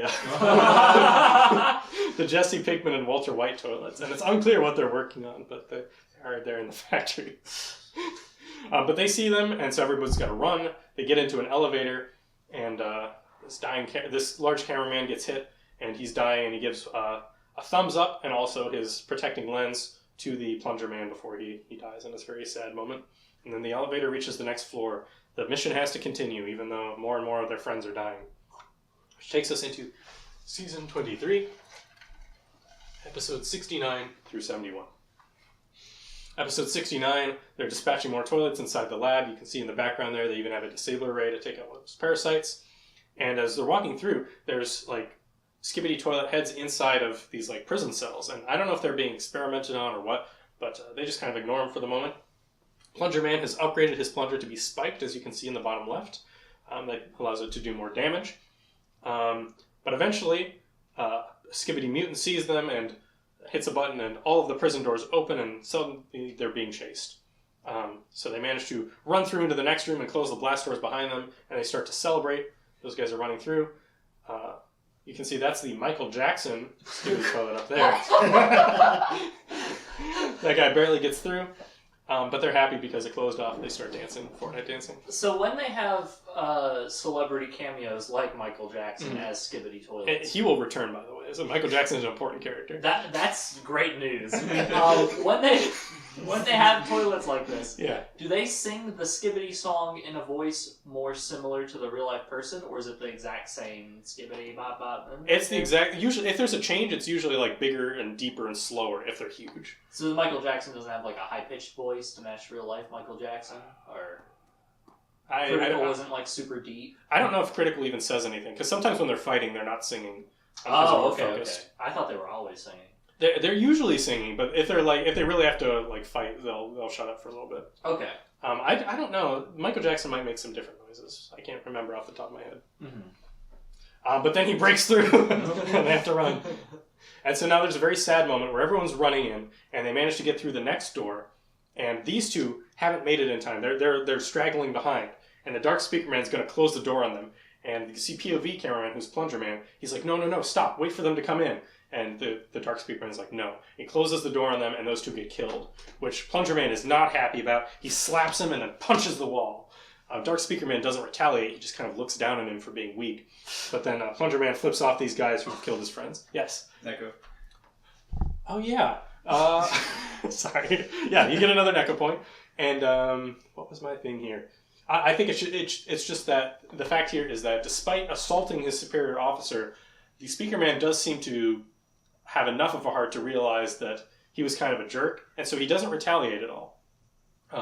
He will even continue trying to help Plunger Man throughout this, but Plunger Man just rejects him at every turn. He's basically given up on him. He's like, you should have never done that. You've let our allies die. And this is all done without words. It's all done through visual acting, and that's one of the things that this is very good at. And part of the reason for its international success is there's not a whole lot of like English spoken dialogue, at least in these early parts, but you're still able to follow the story just by what they're doing.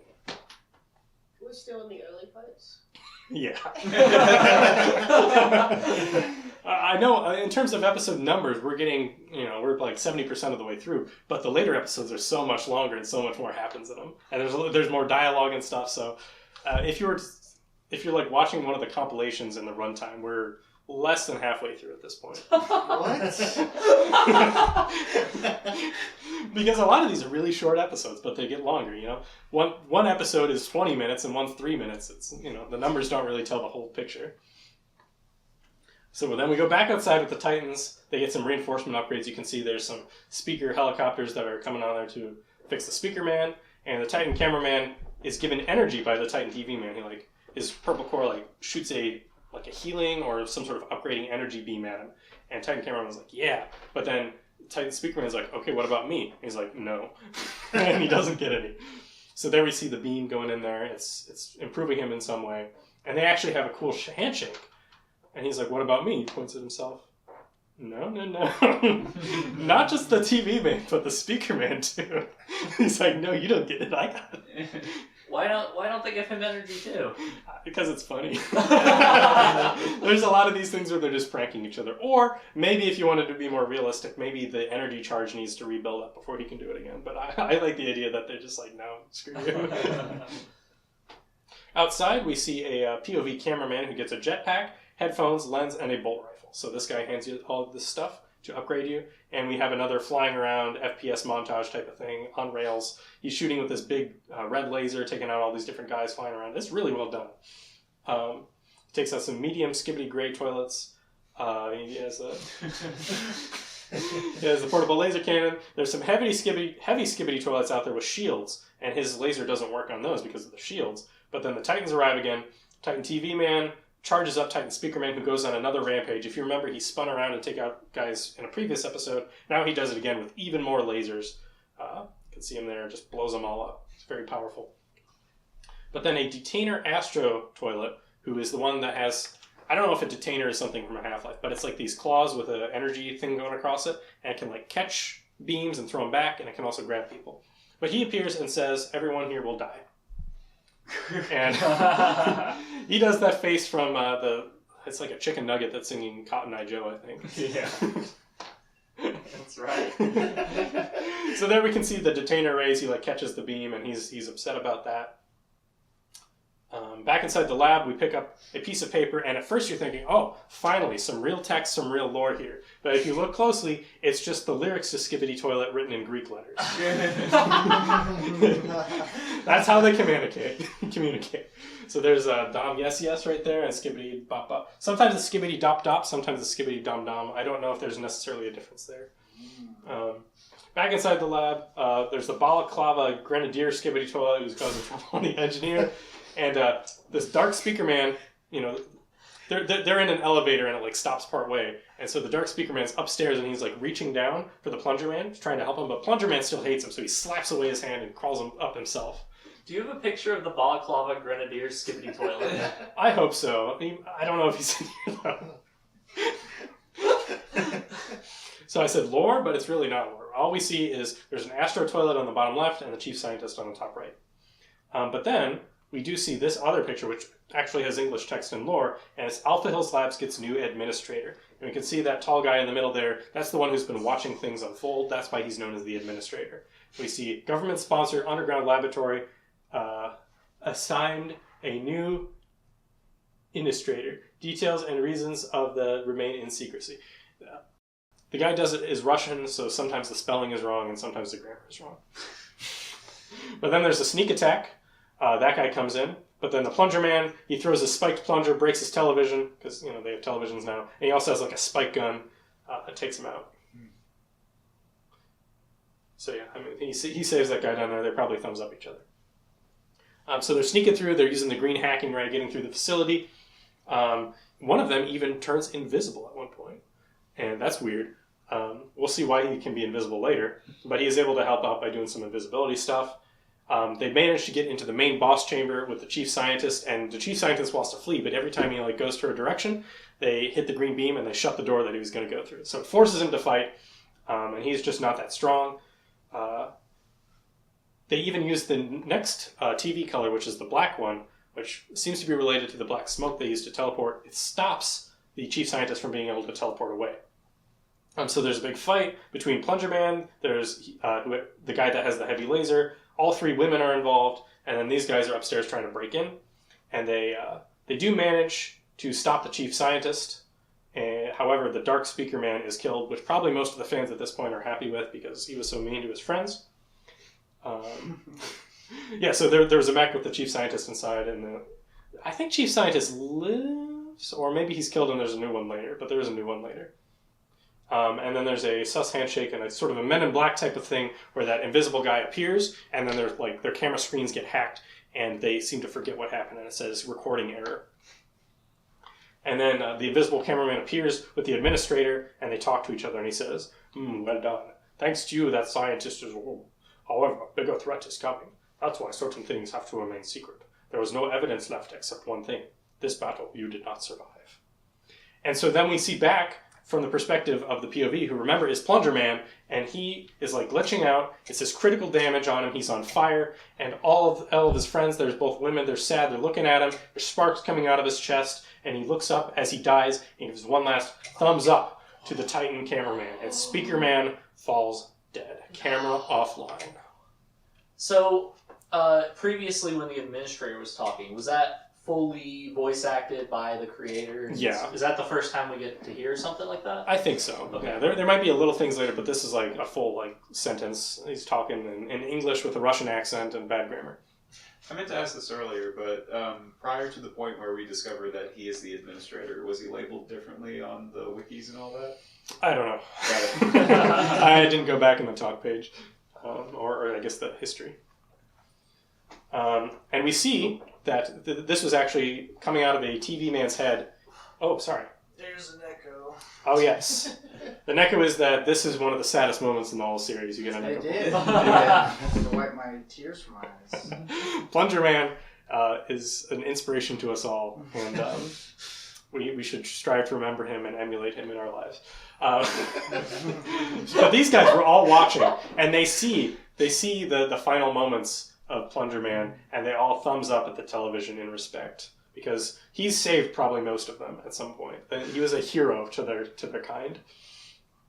And so this is, I guess this is the other fact here, which is that this screen was showed as a trailer or a teaser. I think they're called spoilers even, where basically he puts out a thing to hype up a new episode. And so this is the end of someone, and it ends up being the end of multiple people. It ends up being the end of the Dark Speaker Man. It ends up being the end of the Chief Scientist somewhat, and it ends up being the end of Plunger Man. So it's more than just one.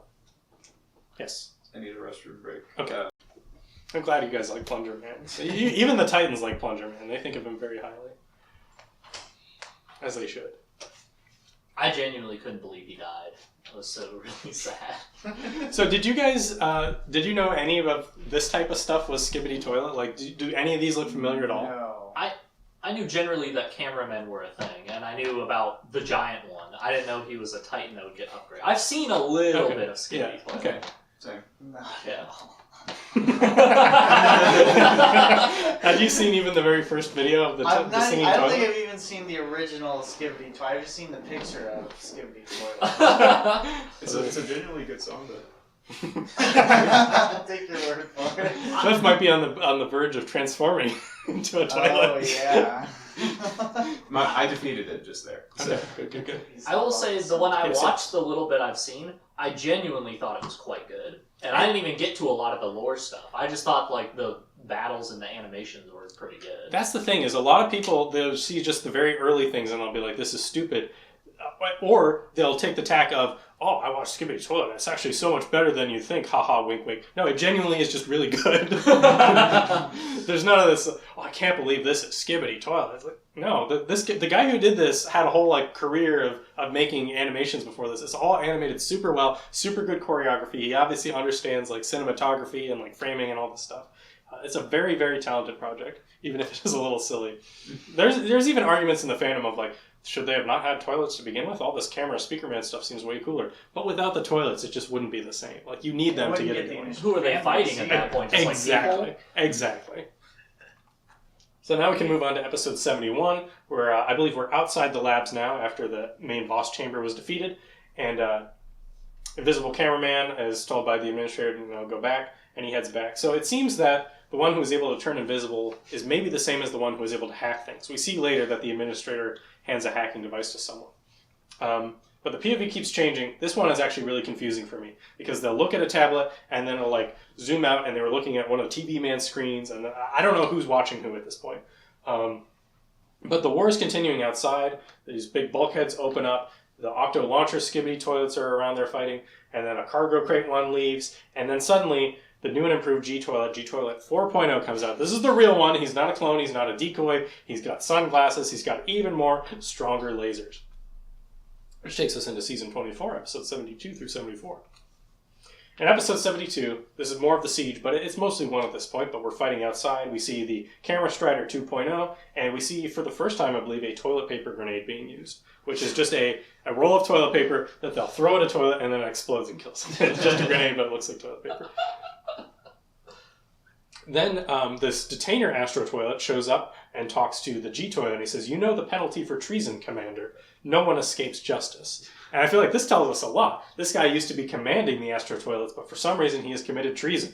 But he's not happy to hear that and charges up his lasers at him. There's like a Dragon Ball Z beam fight because he like shoots him and then the detainer grabs the energy and then he pushes it back.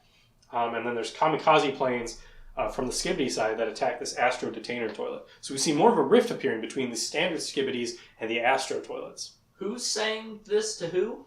The Detainer Astro Toilet in the top is saying this to G-Toilet. So G-Toilet is committing treason. I thought he was the leader of all the toilets. He's the leader of all the Skibidi toilets, but there's some unique ones that are called Astro Toilets that seem to think he's gone off the rails and he's not doing what he's supposed to be doing. But he used to be their commander. They call him commander. So do the Astro Toilets not sing the Skibidi song? Or they sing it and they're just still not regular Skibidi toilets? They sing it sometimes, but not nearly as much. And obviously they're not in a toilet bowl. They're in this weird space-looking thing that could be a toilet, but it's definitely not an Earth toilet. Third question, is this said in English or is it in the Skibidi? I think he says it in English, but it's like distorted. So the Astro Toilets can speak. They can also speak the Skibidi language. The ones who are in like just a regular white toilet bowl, they can only talk in Skibidi language. But like the mutants and stuff, they can speak English if they need to. The G-Toilet can speak in English. It seems like the higher ranked ones are able to communicate in more ways than just Skibidi language. Okay. And this is also when people start theorizing that maybe these heads are some sort of like hermit crab type race, where they are able to just inhabit any toilet-shaped structure that they come across. And maybe that was their original form, was the Astro ones. But the ones on Earth, they found something similar enough, which was our porcelain toilets. Oh, okay. But that's not confirmed. That's a theory. G-Toilet shoots this weird infected energy ball thing that causes the detainer Astro to attack himself. It doesn't really come up too much more of these weird infected energy balls. I think it was kind of forgotten about. But he gets better, and an armored Astro saves him. But now the toilets have arrived, and the Titan cameraman manages to pick up one of those detainer claws and attach it onto his broken arm, and he says, "For plunger." Episode 73, we see a little bit of a flashback. We see some humans working in the lab. This was the Alpha Hills lab back in the 80s. And we see the beginnings of thumbs-upping at cameras. It seems like maybe these people have some connection to the cameraman faction.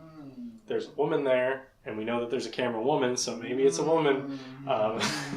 She's known as Kathy, and the guy who thumbs up in the corner there is known as Dave. They're some of the two named people. And in fact, this is being hallucinated by a camera woman who woke up in a hospital. And they talk about where we have to open the gate. So maybe this is kind of like in Half-Life where they open a gate that the Combine come through. Maybe something these guys did is what caused the Skibidis to invade, or like open a rift for them to come in. Something like that. It's not super clear, but they're definitely involved with what happened. And then Camera Woman picks up the spiked plunger and fights a quad, buzzsaw, strider, Skibidi toilet. So if you remember, Plungerman's dead, but his spiked plunger is now kind of like a legendary weapon. And she started to take up the mantle of Plungerman by using his weapon. TV Woman, remember her head can detach so she can control things. She controls a quad laser Chief Scientist Skibidi toilet mech. And remember, it's not the real Chief Scientist, but it's one of the mechs that were made that look like him. And she uses it to fight the G-Toilet, who is able to defeat her. But then all three Titans appear and challenge G-Toilet, who says, "Fools, you have no idea what's coming." And then they say, "Whatever is coming, you won't survive to see it." And then G-Toilet says, "For scientist," meaning the Chief Scientist, who is his friend. Maybe they have a closer connection. But they're both fighting for someone that's been killed in this war out of revenge and that sort of thing. There's a big fight. Titan Speaker Man gets temporarily infected, but they manage to heal him. And Titan TV Man is very serious. At this point, Titan TV Man hates G-Toilet. His hatred for him will continue for as long as we can see. Like they've started to really... Because, remember, G-Toilet is commanding the forces that killed Plunger Man. And so everybody hates each other. And Titan TV Man really hates G-Toilet. Then we see an extra scene. So in the season compilations, which puts together multiple episodes, sometimes there's little extra scenes that are spliced in there. And this one involves Camera Woman. She attacks some more toilets outside. She breaks in and sees these guys, and there's more human survivors. And they say, basically, "You're not one of them. You have to help us." So the surviving humans have at this point recognized that there's a distinction between the toilet race and the cameramen. Or at least, the cameramen, probably the rest of the Alliance too. I don't know how much they understand about these audiovisual-headed individuals, but they know that they're on their side. In episode 74, Titan TV Man is still fighting G-Toilet, and he says, "You can't run forever. Give me one chance. After all you've done, never coward." Titan TV Man's always calling people cowards. We see a new character here who looks like he could very much belong in Fortnite, who's the Energized TV Man. He's a TV man that can warp around a little bit, and he just has more powers than the typical one. He breaks into another chamber in the Alpha Hills lab, and we can see some humans that have been listening to a speaker that's playing the Skibidi Toilet anthem, and it's making them do that. So it seems to be some sort of virus that's infecting humans. This fully confirms that the toilets used to be human, and that something is done to them to rot their brains and turn them into Skibidi toilets. So he says, the Energized TV Man rather, says their brains are rotten, burn everyone. And a bunch of cameramen come in with torches, and they burn all of these human survivors because they're infected. We also see a picture up there that's taken off a table. It says Skibidi Dom Yes Yes on top. And it proves, if you look there, that is the G-Toilet, and he used to be an Astro Toilet. So that's why they call him Commander. He used to be one of them, but he seems to have done something else or betrayed them in some way. And the TV Man is not happy about this, and they take this away to analyze. And we see a scene of a bunch of Skibidi mutants hanging around. And we see Michael Jackson's back. He has some more unique buzzsaws. And that guy there, who gets teleported away but is injured, that is the simp cameraman. If you remember, he's the one that loves the TV woman. Or maybe the camera woman. I don't remember. Is there some unique physical feature of the simp cameraman to help you identify him? It'll say it on the wiki, and usually he's looking at a picture of camera woman, or he reaches out to her if she's there. Okay. But that's all. He doesn't actually do anything important, and he doesn't look any different. Okay. And I think he shows up a few more times. He might not be in the lecture because he really does nothing. How do we know that it's just one cameraman who's the simp cameraman versus just there's a bunch of cameramen who simp for the TV lady? And I guess we don't know. I guess that's just an assumption. Okay. Titan TV Man says it's time to end the war, but the scientist wants to capture G-Toilet and figure out. So the scientists and the TV Titan have kind of this rift between them now where the scientists want to be more careful, they want to study more stuff, and the TV Man just wants to destroy and kill. But they, he's yeah. Are they communicating all this with voice dialogue now? Because remember, the TV men, when they have to talk to another race, sometimes they'll do an emoticon. But when they're talking amongst themselves, they speak in reversed audio. Oh, so it's all subtitled reversed audio. Okay, okay. Yep. So we see the wounded Titan Speaker Man here. He's happy and dancing. But then all of a sudden, everyone looks at their tablets. Something big is happening. and we see the main fleet of the Astro Toilets arrives. Earth is in more danger than ever before. And in fact, we even see the Astro Toilet mothership. So now things have gone from bad to worse. I don't know if humanity is going to survive this. So we see, as this main fleet arrives, the Titan cameraman gets critically wounded, but he manages to hold off and distract the Astro fleet long enough for Titan TV man and Titan speaker man to teleport away.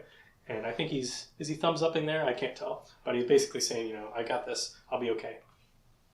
Which takes us into Chapter 4. This is where I would call this modern Skibidi Toilet. This is the newer stuff. Seasons 25, which is done, and Season 26, which is in the middle of happening.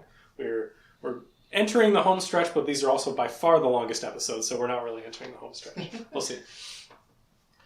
Season 25 is 51 minutes long, so there's a lot for me to talk about here. It begins with one of those extra scenes, which is Dave here, and I think the subtitles call him Dave, and he's talking to Kathy, and he's got a crowbar like Gordon Freeman before him, and they're talking about the grand experiment. Only one thing could cause this, and he goes off, and you'll notice he's holding 2 crowbars, and he's walking into the distance, looking very similar to Plunger Man. And he says, "I'm not leaving anyone behind. I don't care if it's dangerous," which is acting just like Plunger Man too. So we're back in the lab. We're working on Plunger Man's body. They realize he's fully dead. They can't do anything. This seems to be maybe a hallucination or a flashback by possibly Camera Woman. There seems to be a lot tying Camera Woman to Kathy. And they say, calm down, you need upgrades first. So this is, I think, one of the Titans being worked on. The Astro Toilets are outside. And the Astro Toilet fleet is actually fighting against the regular, Earthbound Skibidi Toilet faction. So if you remember, they were fighting with G Toilet before, and now they're fighting with everyone. There's just all-out chaos. Both toilet factions are fighting each other, and everyone else is fighting, and they don't really know what to do. Yes? Are the Astro Toilets also fighting the Alliance? Yes. Okay. Yeah, they're not here to help us, but there seems to be infighting in the enemy faction. Okay. And so, some of the POV cameramen, they're shooting at stuff, and sometimes they don't know what to do. They'll see a regular toilet who pop out and away and doesn't attack them, and it's very confusing now because there's a whole new front in this war. And then we see the first female Skibidi Toilet, or she's rather a female Skibidi mutant who's up there. She may just look like a person, but as you can see, her head is actually coming out of a toilet that's built into a body there. Mm-hmm. So that woman there is a female Skibidi mutant, and she's not attacking the POV cameraman, and she's fighting against the Astro Toilets. We hear a loud voice, "Where are you, son?" And I can see through walls. It seems to be some big Astro unit there. But she says, "Follow me if you want to live," in a Terminator reference. She's talking to a cameraman here. So she grabs you and flies off, and she's very smug about this. But it seems to be that the Toilets, or at least her faction, are okay with not being aggressive for the moment. We learn a little backstory about her in another flashback scene. We see a human that looks just like her in this blue outfit, and she says that her sister served as a National Guard when all this happened, probably meaning whatever was turning people into toilets, and she tried to find her there at Alpha Hills. So it is heavily implied that this is more of a current day thing, and this is the sister of the toilet's female Skibidi mutant, and she's trying to find out what happened to her. And we can also see there's cameramen and humans talking to each other. There seems to be some bases where they're communicating. That guy's thumbsing up. The cameraman is a cook, but not a very good one. He says, "Smells like shit, bro. I'm not eating that." And then we also see a human comes out of a toilet. There's some merch on the back, by the way, that you can probably buy. He comes out of an actual just toilet that people use to poop in. And he's like, the last time I used a toilet, it almost killed me. And he hands him this plunger that he just used in that toilet. I don't know why you would hand it to someone. But the cameraman looks at this plunger wistfully because it's reminding him of Plunger Man. And the human's like, "It's just plunger. Why are you upset?" He doesn't get it. And then he says, "Have you worked at Alpha Hills? Come here." This TV man comes in and says, "This is a scientist." And he's like, "We think basically there's something here. Have you analyzed every survivor?" And they're like, "Yeah." Well, then he's like, "Then what's that?" And you see this guy, who's a human who seems to be partially transformed into a toilet.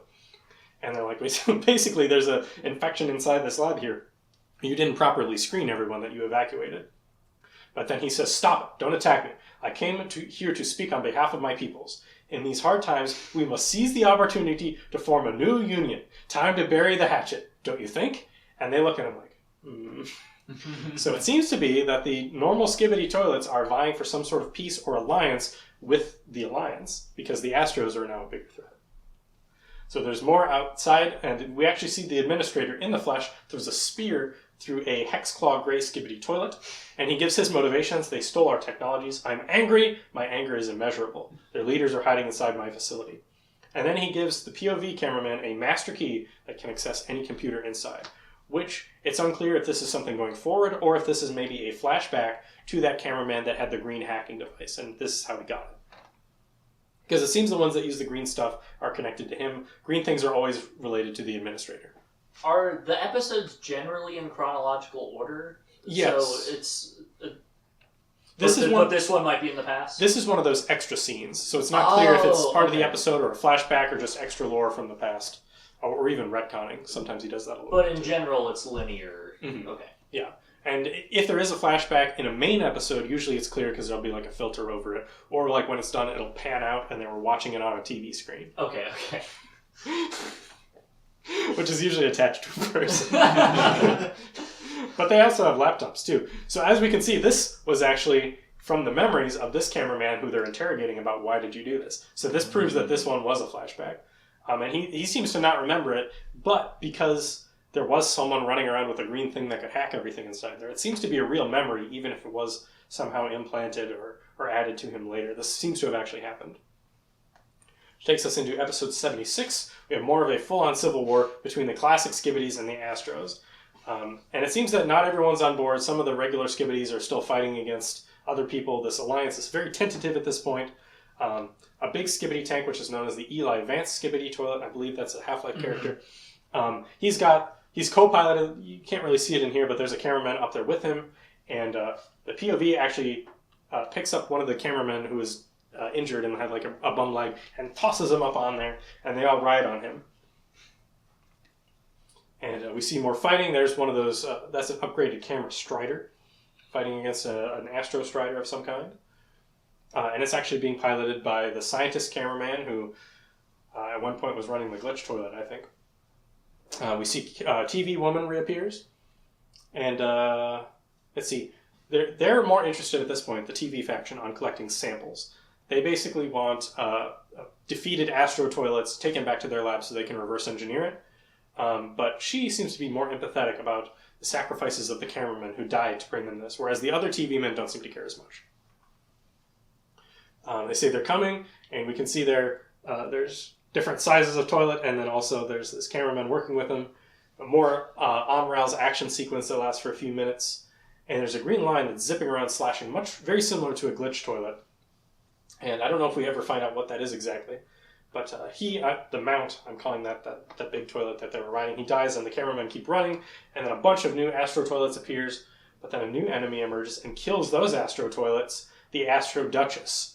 And this is not necessarily infighting, she's just sadistic and kills things, but they still work for her and respect her. And so the survivors are here, and she sucks them in and crushes them, and this guy gives a thumbs up because he knows his time has come. He gets pulled in and crushed by her also. This is the Mort Sith character.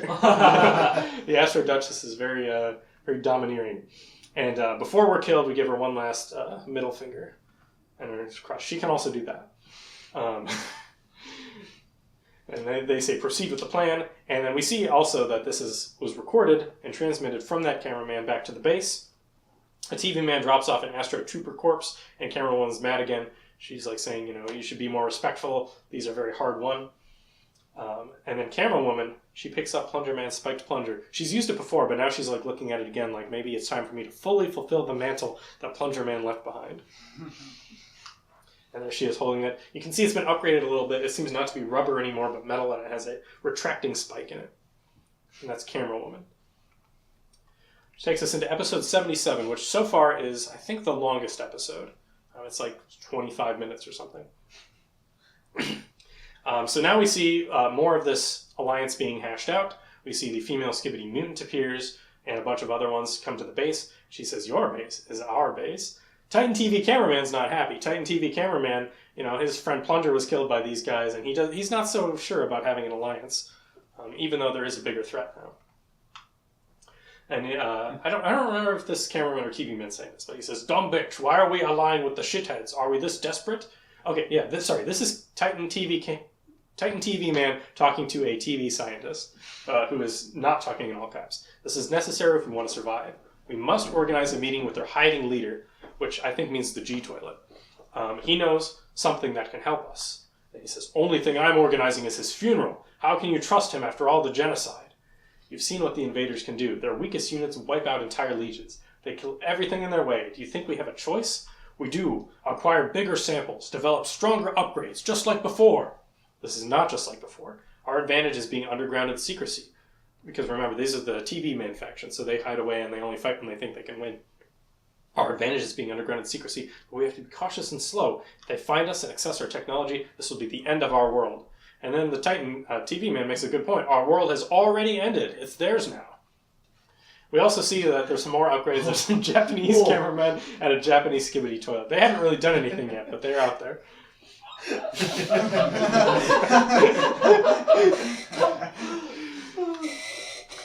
And then they have another discussion that's not enough power. They've lost their guidance.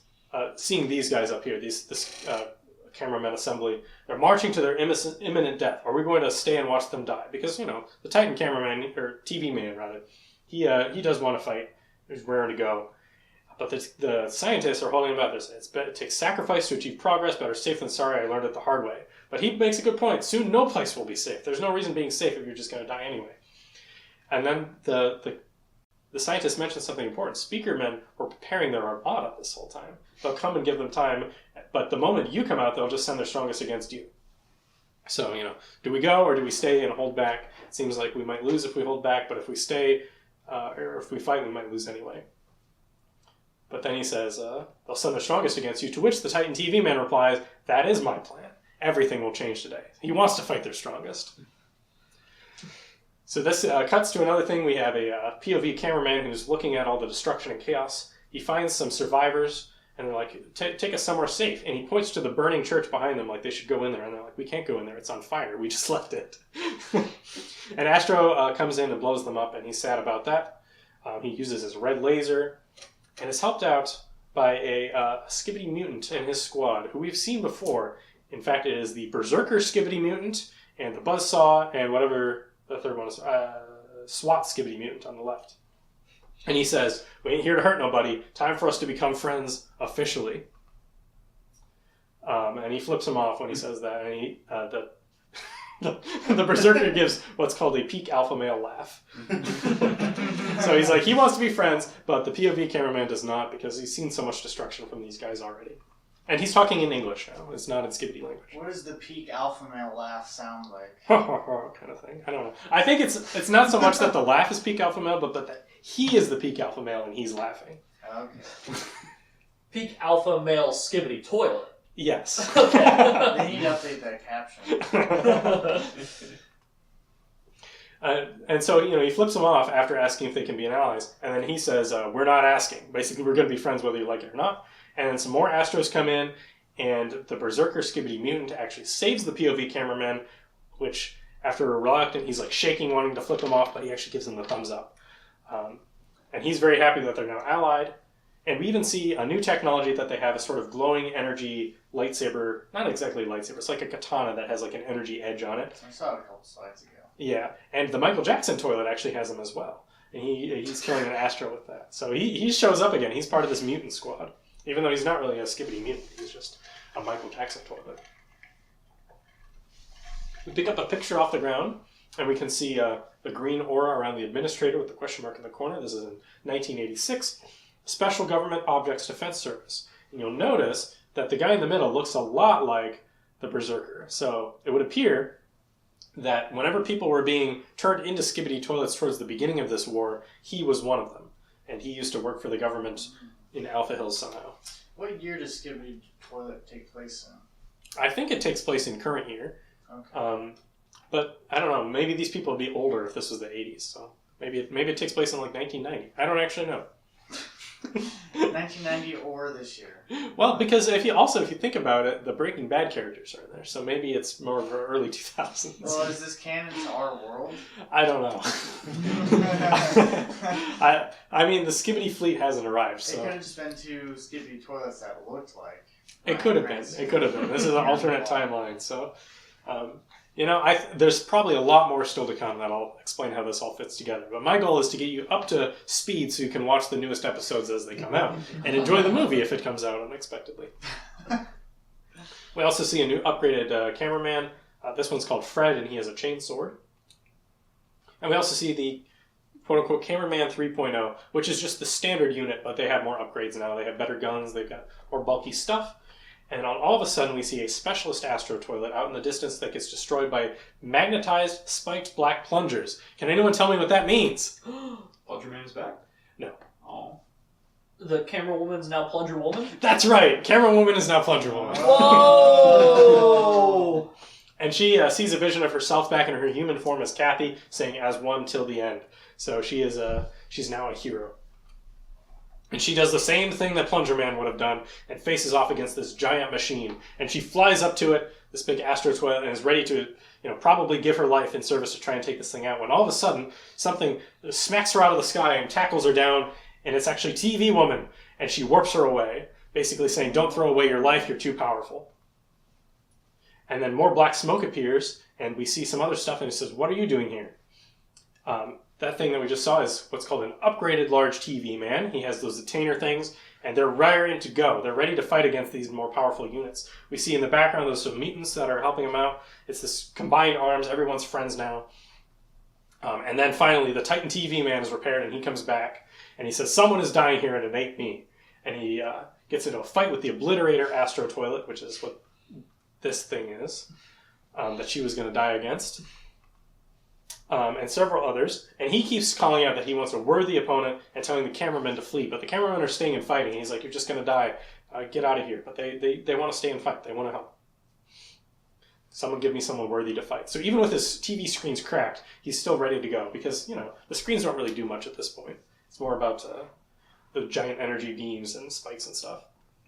So we see more Astros come in, and in fact, this one, which is called the Astro Toilet Juggernaut. This one's like a talking character. And we see there's more fighting, and the TV man is very cheesed to be fighting him. You can see he's got that. He's been holding back for too long, and they're fighting each other. And he kills the Obliterators as well. He rips the energy blaster arm off of the Juggernaut and applies it to himself. And the Juggernaut says, "Why are you taking my weapon?" And he says, "Womp womp, gonna cry." XD face. Juggernaut flies away, and the Titan TV man starts to teleport, but the Juggernaut appears behind him and they keep fighting. So he seems to be able to interrupt the teleport, so they keep fighting each other. The Juggernaut decapitates the Titan TV man, but he doesn't need his head, as we've seen the TV faction can fight without them. But the Titan TV man is eventually overwhelmed until the rest of the main Skibidi army arrives. We can see there's the Berserkers and all these mutants, and they're ready to fight against the Astros and help out the Alliance. Juggernaut starts to fly away. He says, "This changes nothing. Soon you will meet your fate worse than death." So it seems that there's still more that we haven't seen from the Astro faction. But then G-Toilet appears behind him and says, "Missed me?" And he's heavily upgraded now. And this is Juggernaut now talking to him. "What made you show up, Commander?" And G-Toilet says, "You know me, I'm not leaving my best friends behind."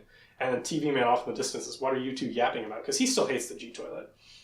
And then the Juggernaut says, "Duke," which I imagine means the Duchess, "won't forgive your betrayal. You don't stand a chance against our fleet." So this is more indication that the G-Toilet used to be with the Astro Toilets and in some way betrayed them. But he still calls him Commander because he used to have that rank.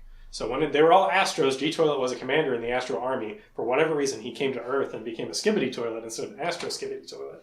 And they're not happy about that. So the Juggernaut says, "You don't stand a chance against our fleet." And G-Toilet has some cool lines here. He says, "Really? That's just crazy. One small issue. I don't remember asking." And they get in a big fight. Back at the base, we see more Titan TV men. He's warped in and he says he's brought plenty of samples. The Titans come in and says he brought plenty of samples. And then the scientists mention the gate behind you, which is that black smoke. It's not closing. We can't close it. Something's coming in through it. and this is very grainy. But she, the Astro Duchess, has like humanoid limbs, and she sticks her tentacles through that gate, and actually comes out and it grabs the Titan TV man and yanks him outside, and a bunch of her people come in through and start attacking the inside of the base through that wormhole that she left open, and they send out a tracking beacon, and the Astro Mothership comes in and starts drilling down from above. So this main TV man base is now basically overrun. They have to get out of there. He's taken away. We don't know if he's dead or not, the Titan TV man, and basically the scientists hit a button that's like an escape warp, and they try to get as many people out of there as they can. And it takes them to abandoned prison coast in the North Sea. Mostly they've been teleported out. However, the Duchess is torturing the Titan TV man with her whip. This is more Sith action. And they attach a new orange thing onto his core, and it seems to fully take him over. And she says, "Serve your new master, Watchman of Doom." So the Titan TV man is now taken over and is known as the Watchman of Doom. And then there's another extra segment at the end where we have the G-Toilet fighting against the Juggernaut. And they say some things that are interesting. He says, for me, this is G-Toilet talking, "For me, you were always like a brother. But for them, the Astro Toilets, you were always an expendable pawn. I don't want to fight you, my old friend. I want you by my side." And the Juggernaut Astro Toilet says, "Join you after you hurt my baby?" We don't actually know what that means exactly, but it seems that the G-Toilet has hurt the child of the Juggernaut. And he says, "You know that there was no choice, but I know what it's like seeing your child suffer, unable to help. Join me, and your legacy shall never know oppression again. You have my word." And is this all still broken English voiced by the creator? Yes. For both characters? I mean, maybe he got some voice actors, but it's modulated, they're like deeper, so it's hard to tell who's actually saying it. Okay. But notice that the G-Toilet says, "I know what it's like seeing your child suffer." And maybe this happened before the series, or maybe he's referring to the scientist. The chief scientist, Skibidi Toilet, might be his son. We don't know. But that seems to be the one he cared about, because you remember when he was fighting, he said, "For scientist." Yeah. So that might be his child. His son's name's Scientist. Didn't scientists look a lot older than G-Man? Yeah, but I mean, Okay. they're toilets from space, so I don't know what you want. And he mentions that they conquered worlds together, so like the Astro Toilet fleet must be like sweeping through the galaxy, taking out all sorts of stuff, and Earth is just the next in this battlefield. Worm, what is the price of your words? One of your titans is in their possession. So that's interesting. The Juggernaut Astro Toilet refers to his own faction as them, almost as if he's not fully on their side. Someone you know is there too, with special request. Would you do what's necessary when time comes? Basically, he's talking about how the Titan TV man has been taken over by them, and someone you know, I don't know, maybe one of his friends is in there. And he punches him, and the G-Toilet just is like a hologram. So after fighting, like physically earlier, it seems to be that this is now either a holographic projection or the G-Toilet can phase in and out of reality. It's not clear which. But the G-Toilet does mention one last thing. A secret weapon is preparing, waiting for the right moment. Excuse me. When it strikes, you better be on our side. So he still wants the Juggernaut to join him. They were friends back in the day. I would hate for your children to become parentless. So he had already killed his baby, apparently, but maybe the Juggernaut has more children. So after the G-Toilet leaves, more of these, I think that's an overseer or like a disciplinarian Astro Toilet shows up, and he's like talking about it. He's like, "How'd you let him get away?" And the Juggernaut mentions that he refers to the G-Toilet as commander, and he says, "Commander, I'm your commander now. Don't make me distrust your loyalty." And, I mean, it seems like the Juggernaut's going to flip sides at some point here, but then he says, "Lock in." And then we get another. This is a very interesting extra scene at the end. We see a young version of the administrator with some sort of Xbox core crystal on him, and he's like hacking a cameraman, and it says transmission error and warning malware detected, and then it says welcome to the family. Yes, that's a Neko in the corner. That is a Neko in the corner, and it seems to be the Neko fact here is that he's been taking him into some sort of virtual realm, because if you'll notice, this is the Windows XP background that he's been taken to. What is the Neko point thing at this point? I hope you've been keeping track, because I sure have. I haven't. You're two? Me and Reed are both two. Okay. And Andrew's one. Okay. I don't know if there's a tiebreaker one. And this was a poster that was shown out before the episode. We can see a full view of the Watchman of Doom here as he's serving his Mord Sith master. Season 26, which is the most recent season, still in progress. Episode 78 is part of it, and also 79.1. So what's been happening more recently is partial episodes are coming out, and they get stitched together into the full episode later. That's why it's called 79.1? Yeah, it's episode 79, part 1. It's part of episode 79. Yes, and that's the most recent thing to come out. It was like 3 weeks ago. Okay. Yeah, date this. More may come soon. Maybe even while we're still here, episode 79.2. What if it dropped right now? That was your surprise. I would have to navigate to YouTube, and we would have to watch it together. So whenever the parts are released, I assume after all of them are together, he deletes the old ends, or archives it, and then puts a full episode out. He puts the full episode out, but he doesn't delete anything. It doesn't seem. I see. That makes sense from an algorithmic perspective. Yeah, but it does make his channel really difficult to navigate, and that's why I recommend, if you want to watch this, find a playlist made by somebody else. I just checked and you're up to date. Okay, cool. No new one came out today or anything. Good. I was worried that there would one hit this morning. Yeah, I'll check again in a minute. Okay. So now we're in episode 78. So we see some knowledge sharing between the cameras, speakers, toilets, and some surviving humans. So they're all kind of hanging out together, slipping along. One guy asks if my steak is done, and he says, nope, it's raw, needs more cooking. He pokes it with a fork. But the location is compromised. Astro mutants and other astro toilets are coming in, and we learn that the Duchess doesn't just crush people, but she eats them. So we see a person who gets taken, and she eats this human, and they ask her how it is, and she says raw, it needs more cooking. Just like he said about the steak a second ago. And she gets the POV, and basically the Alliance is talking about how it's only a matter of time before they find everyone. They've captured our Titan, they've compromised all our hidden bases, and they're even hacking our signals. The situation is super dire, they're going to get everyone soon. And so they give a mission to a joint squad by some cameramen that they have to rescue unionized Eastern European researchers. I don't know what they were doing or why it matters that they're unionized. But the energized TV man, who they ask, are you going to stay back? And he says, no, I'm going to join the battle as well. It's now or never.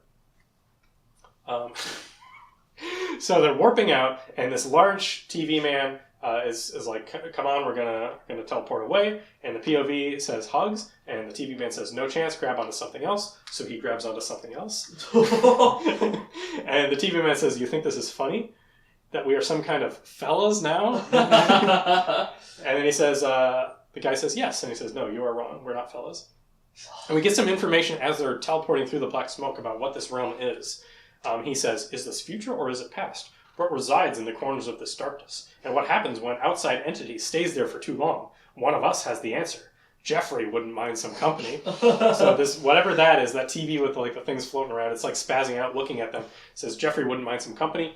And then the TV man who's being grabbed onto and is teleporting them says back to the POV, lock in. So he looks back at him, and then they warp back in. So it seems that lock in is a phrase that they all use when they need to focus, just like what people might be. So the POV is now I believe this is the Berserker Skibidi mutant, and he turns on twin lightsabers, and he says, Lords forgive me, I'm gonna effing kill. And he starts attacking some Skibidis. One of them is tries to surrender, and he says, no prisoners, bozo, and then kills him. Yes. So we're in the PV of a Skibidi toilet now? Yes, one of the mutants who has the funny faces. Is this the first time we're not seeing the POV of basically camera footage of a camera head? I think so. A couple times we might even see it from a speakerman's perspective, which I don't know how they see, but it's almost always a POV cameraman. But this is from the perspective of a mutant, a Skibidi mutant. There's more TV men that have those Decatur claws. They seem to be winning. Also, this guy puts away his lightsabers and pulls out these guns, so he has both of them. Dual wields no matter what. And then Energized TV Man does a new move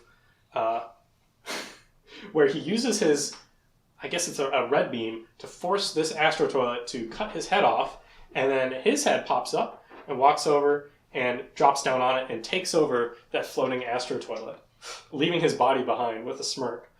And like that, he takes it over, smiles, And the Berserker says, "What the Sigma?" in response to that. So he flies out, and then the Berserker Skibidi mutant picks up that body because he's like, "I don't know what to do with this, but we probably want to keep it." He flies it away and drops it off with some allied people. And then we see the Hunter Astro mutant who has those scary teeth, and he's fighting against the Berserker or the Buzzsaw Skibidi mutant who gets stabbed non-fatally. And the Hunter Astro mutant says, "The fate of your men is already sealed." It seems like all hope is lost until the Speaker Armada arrives. The Speakermen have been not doing much this whole time, but they've been upgrading, and they're finally here, just like the G-Toilet said. And they've got all these cool red lights on them, and they're very much more powerful than they were before. And this guy shows up, called the Executioner Speakerman, who holds like a Grim Reaper scythe, and he's so powerful that they shoot a bunch of blasts at him, and he holds up a speaker in his palm, uses sonic waves to stop the energy, like Neo in The Matrix when he stops the bullets in the second movie. And then we see another powerful Speakerman pinwheeling through the enemy ranks, dual-wielding, zipping around, killing a bunch of them. It is Speaker Woman, and now she has these twin cross lightsabers and is able to kill them. This was the silhouette at the beginning that if you had been up to date on Skibidi Toilet, you would have instantly recognized her.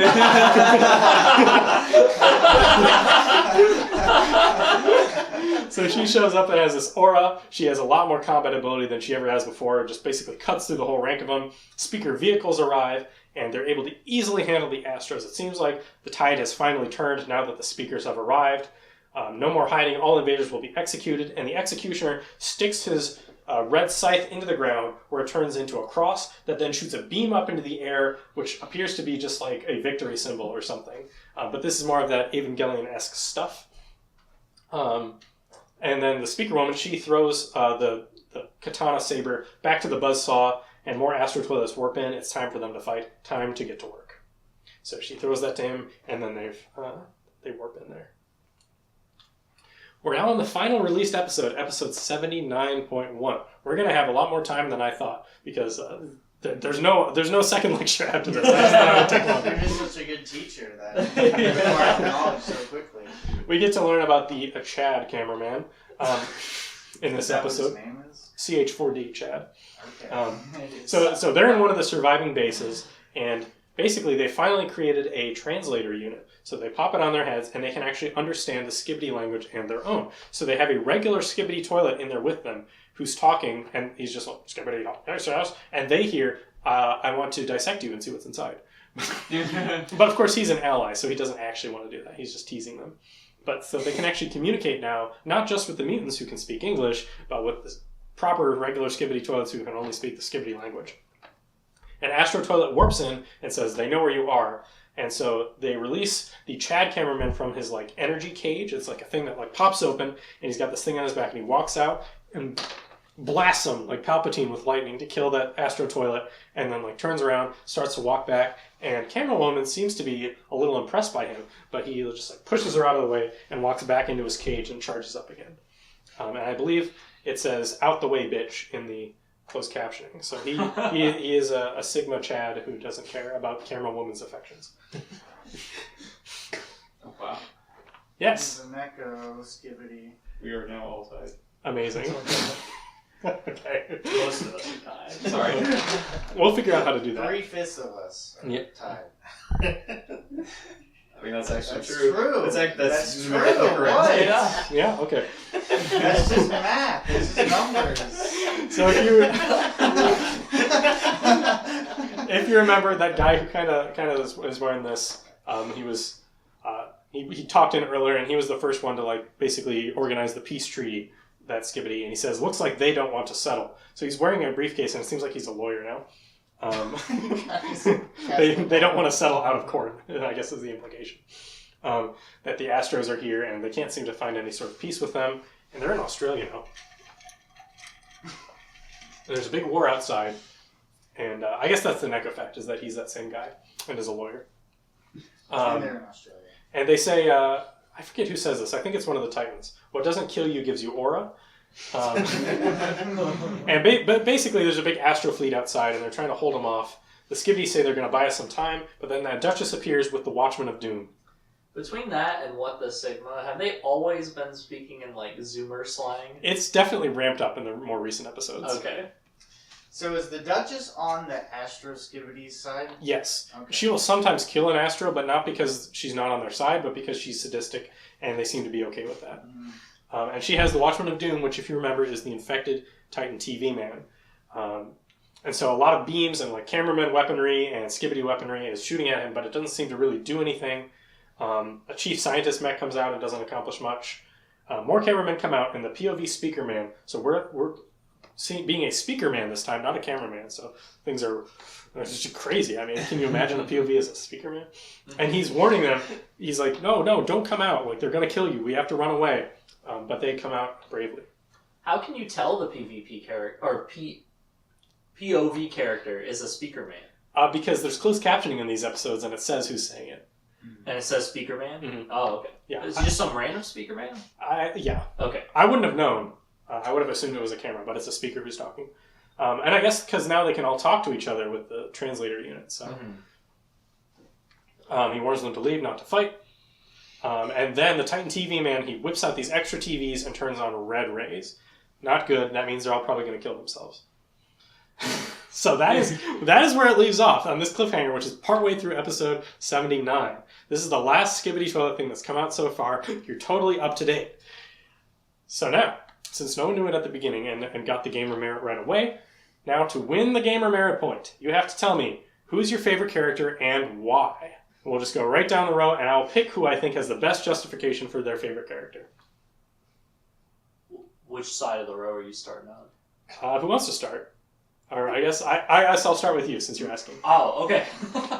My favorite character is definitely Plunger Man. He's a hero to all mankind and all camera kind, and as you see, to all TV and speaker kind as well. And I would say probably now that the toilets are on their side, the Skibidi toilets, he's probably a hero to all Skibidi toilets. Well, maybe not, because he killed a lot of them. But he's selfless. He always protects his fellow cameraman and just man in general. Anyone ends in a man. Even woman probably too, which I guess ends in man. And he always runs right into battle to save everyone. And he was brave enough to equip the mortal enemy of the toilet, the plunger, and jump in there and plunge right into danger. And probably the saddest thing I've ever seen is his death. And I want to be just like Plunger Man now. And honestly, next time I'm at Target, I might see if I can find a Plunger Man toy, because I know they have displays of them, and I want a Plunger Man because I love Plunger Man. Richard? Me, I kind of like the TV cam or TV type or not TV. The what is it? The cam. I keep Camera Titan. Yeah, the camera. The blue one. The blue camera Titan. I really like his upgrades and how I guess his stuff changes over time. It's also got that really cool chest beam that keeps shooting out. I think that's really cool or whatever. It's also he's really chill and cool with the speaker Titan speaker man and Titan TV man, who's unfortunately no longer with us. But he's really cool, and he's got some cool abilities. He seems like he's a pretty cool guy. He was on close terms with Titan speaker man until he got changed to, and he was like, I'm gonna fight you and help you too. So, all right, Cliff. So I think probably out of what you've shown, I think I like TV Woman the most. She's got a lot. She's managed to overcome the racial prejudices. Yeah. Because all the other TV people are very aloof about the entire thing. The fact that she's able to be much more involved and into the fray on all this is very cool. Even if she's a little tsundere, but that's a better appeal anyway. I should mention, when I was doing some research, I was on the Skibidi Toilet subreddit, and they're a different breed over there. Because one of the top upvoted things when I was looking was is it weird that I think that TV Woman is cool and not just hot?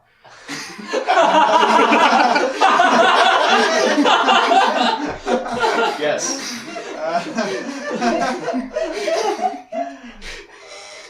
Oh yeah, essentially that reason. She's cool and hot.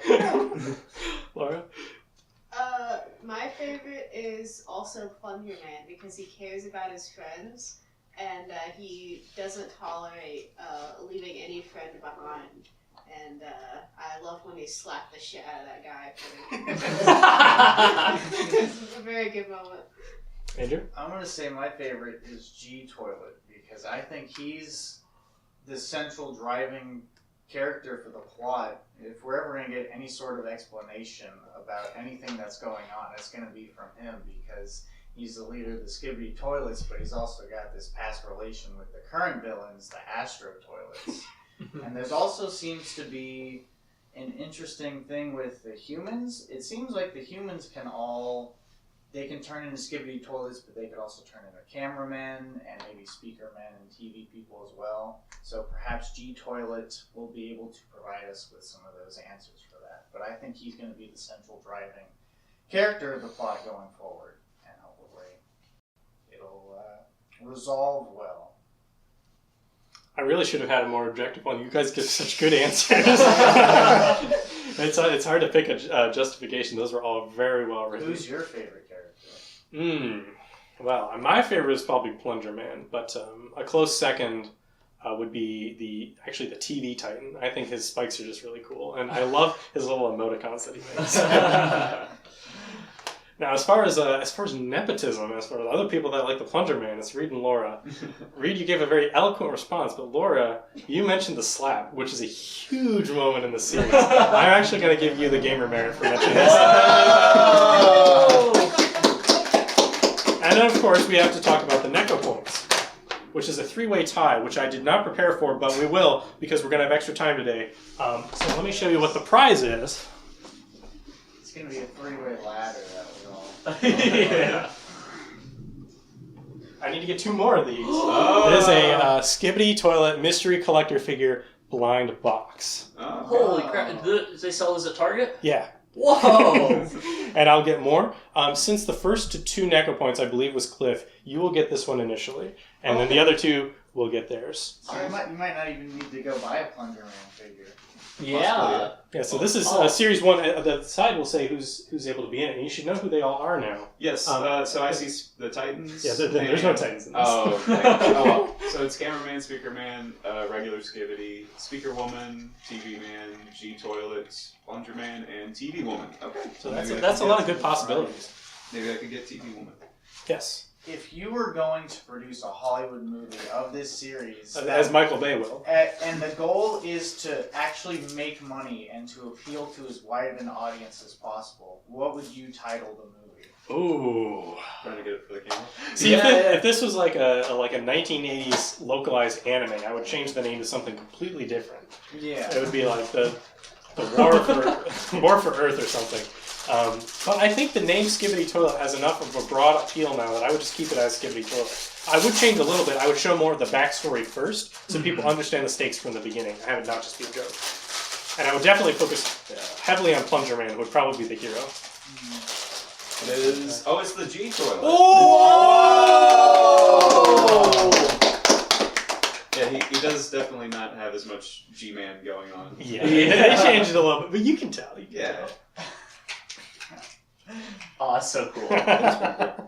Yes, Richard. Michael, do you know exactly what the guy was working on before with his animations? I think it was Transformers Was animations. it just Transformers, nothing else? He wasn't like a classic Gmod guy? Yeah, like any other source filmmaker stuff or whatever. I mean, he's always used Source Filmmaker for all of his stuff. But I haven't looked too much into his backlog. There are some people who are like, I'm an old fan, and I'm so happy that he's made it. You know, I mean, it's possible that back in the day you may have seen something of his if you were into watching big robots fight each other. Obviously, that big robots fighting each other comes back big time with the Titans and stuff. But, I only say that because there used to be like a huge circle of a bunch of like source filmmaker creators that used to use the same sort of like Skibidi Toilet like sort of Half-Life stuff or whatever for like a while, and like it's just I wouldn't be surprised if he wasn't, because he seems old enough that he would have probably hung out with them and stuff like that. The whole thing with the Skibidi Toilets where the face like rigging is stretched out to like comically like glitched proportions is like classic Gary's Mod animation, like pre-YouTube poop stuff. and that's so cool that this like old style like SFM stuff is now reaching a whole new generation through like, TikTok and whatnot, and the kids have no idea, but it's still got it. Source Filmmaker is still a very powerful tool. All right, thank you everyone. This was wow, this is so much faster than I thought it would be. Can you sing the Skibidi song to bring us out? Skibidi dom dom dom. Well, actually, sorry. In the early episodes, it begins with "What the heck is going on?"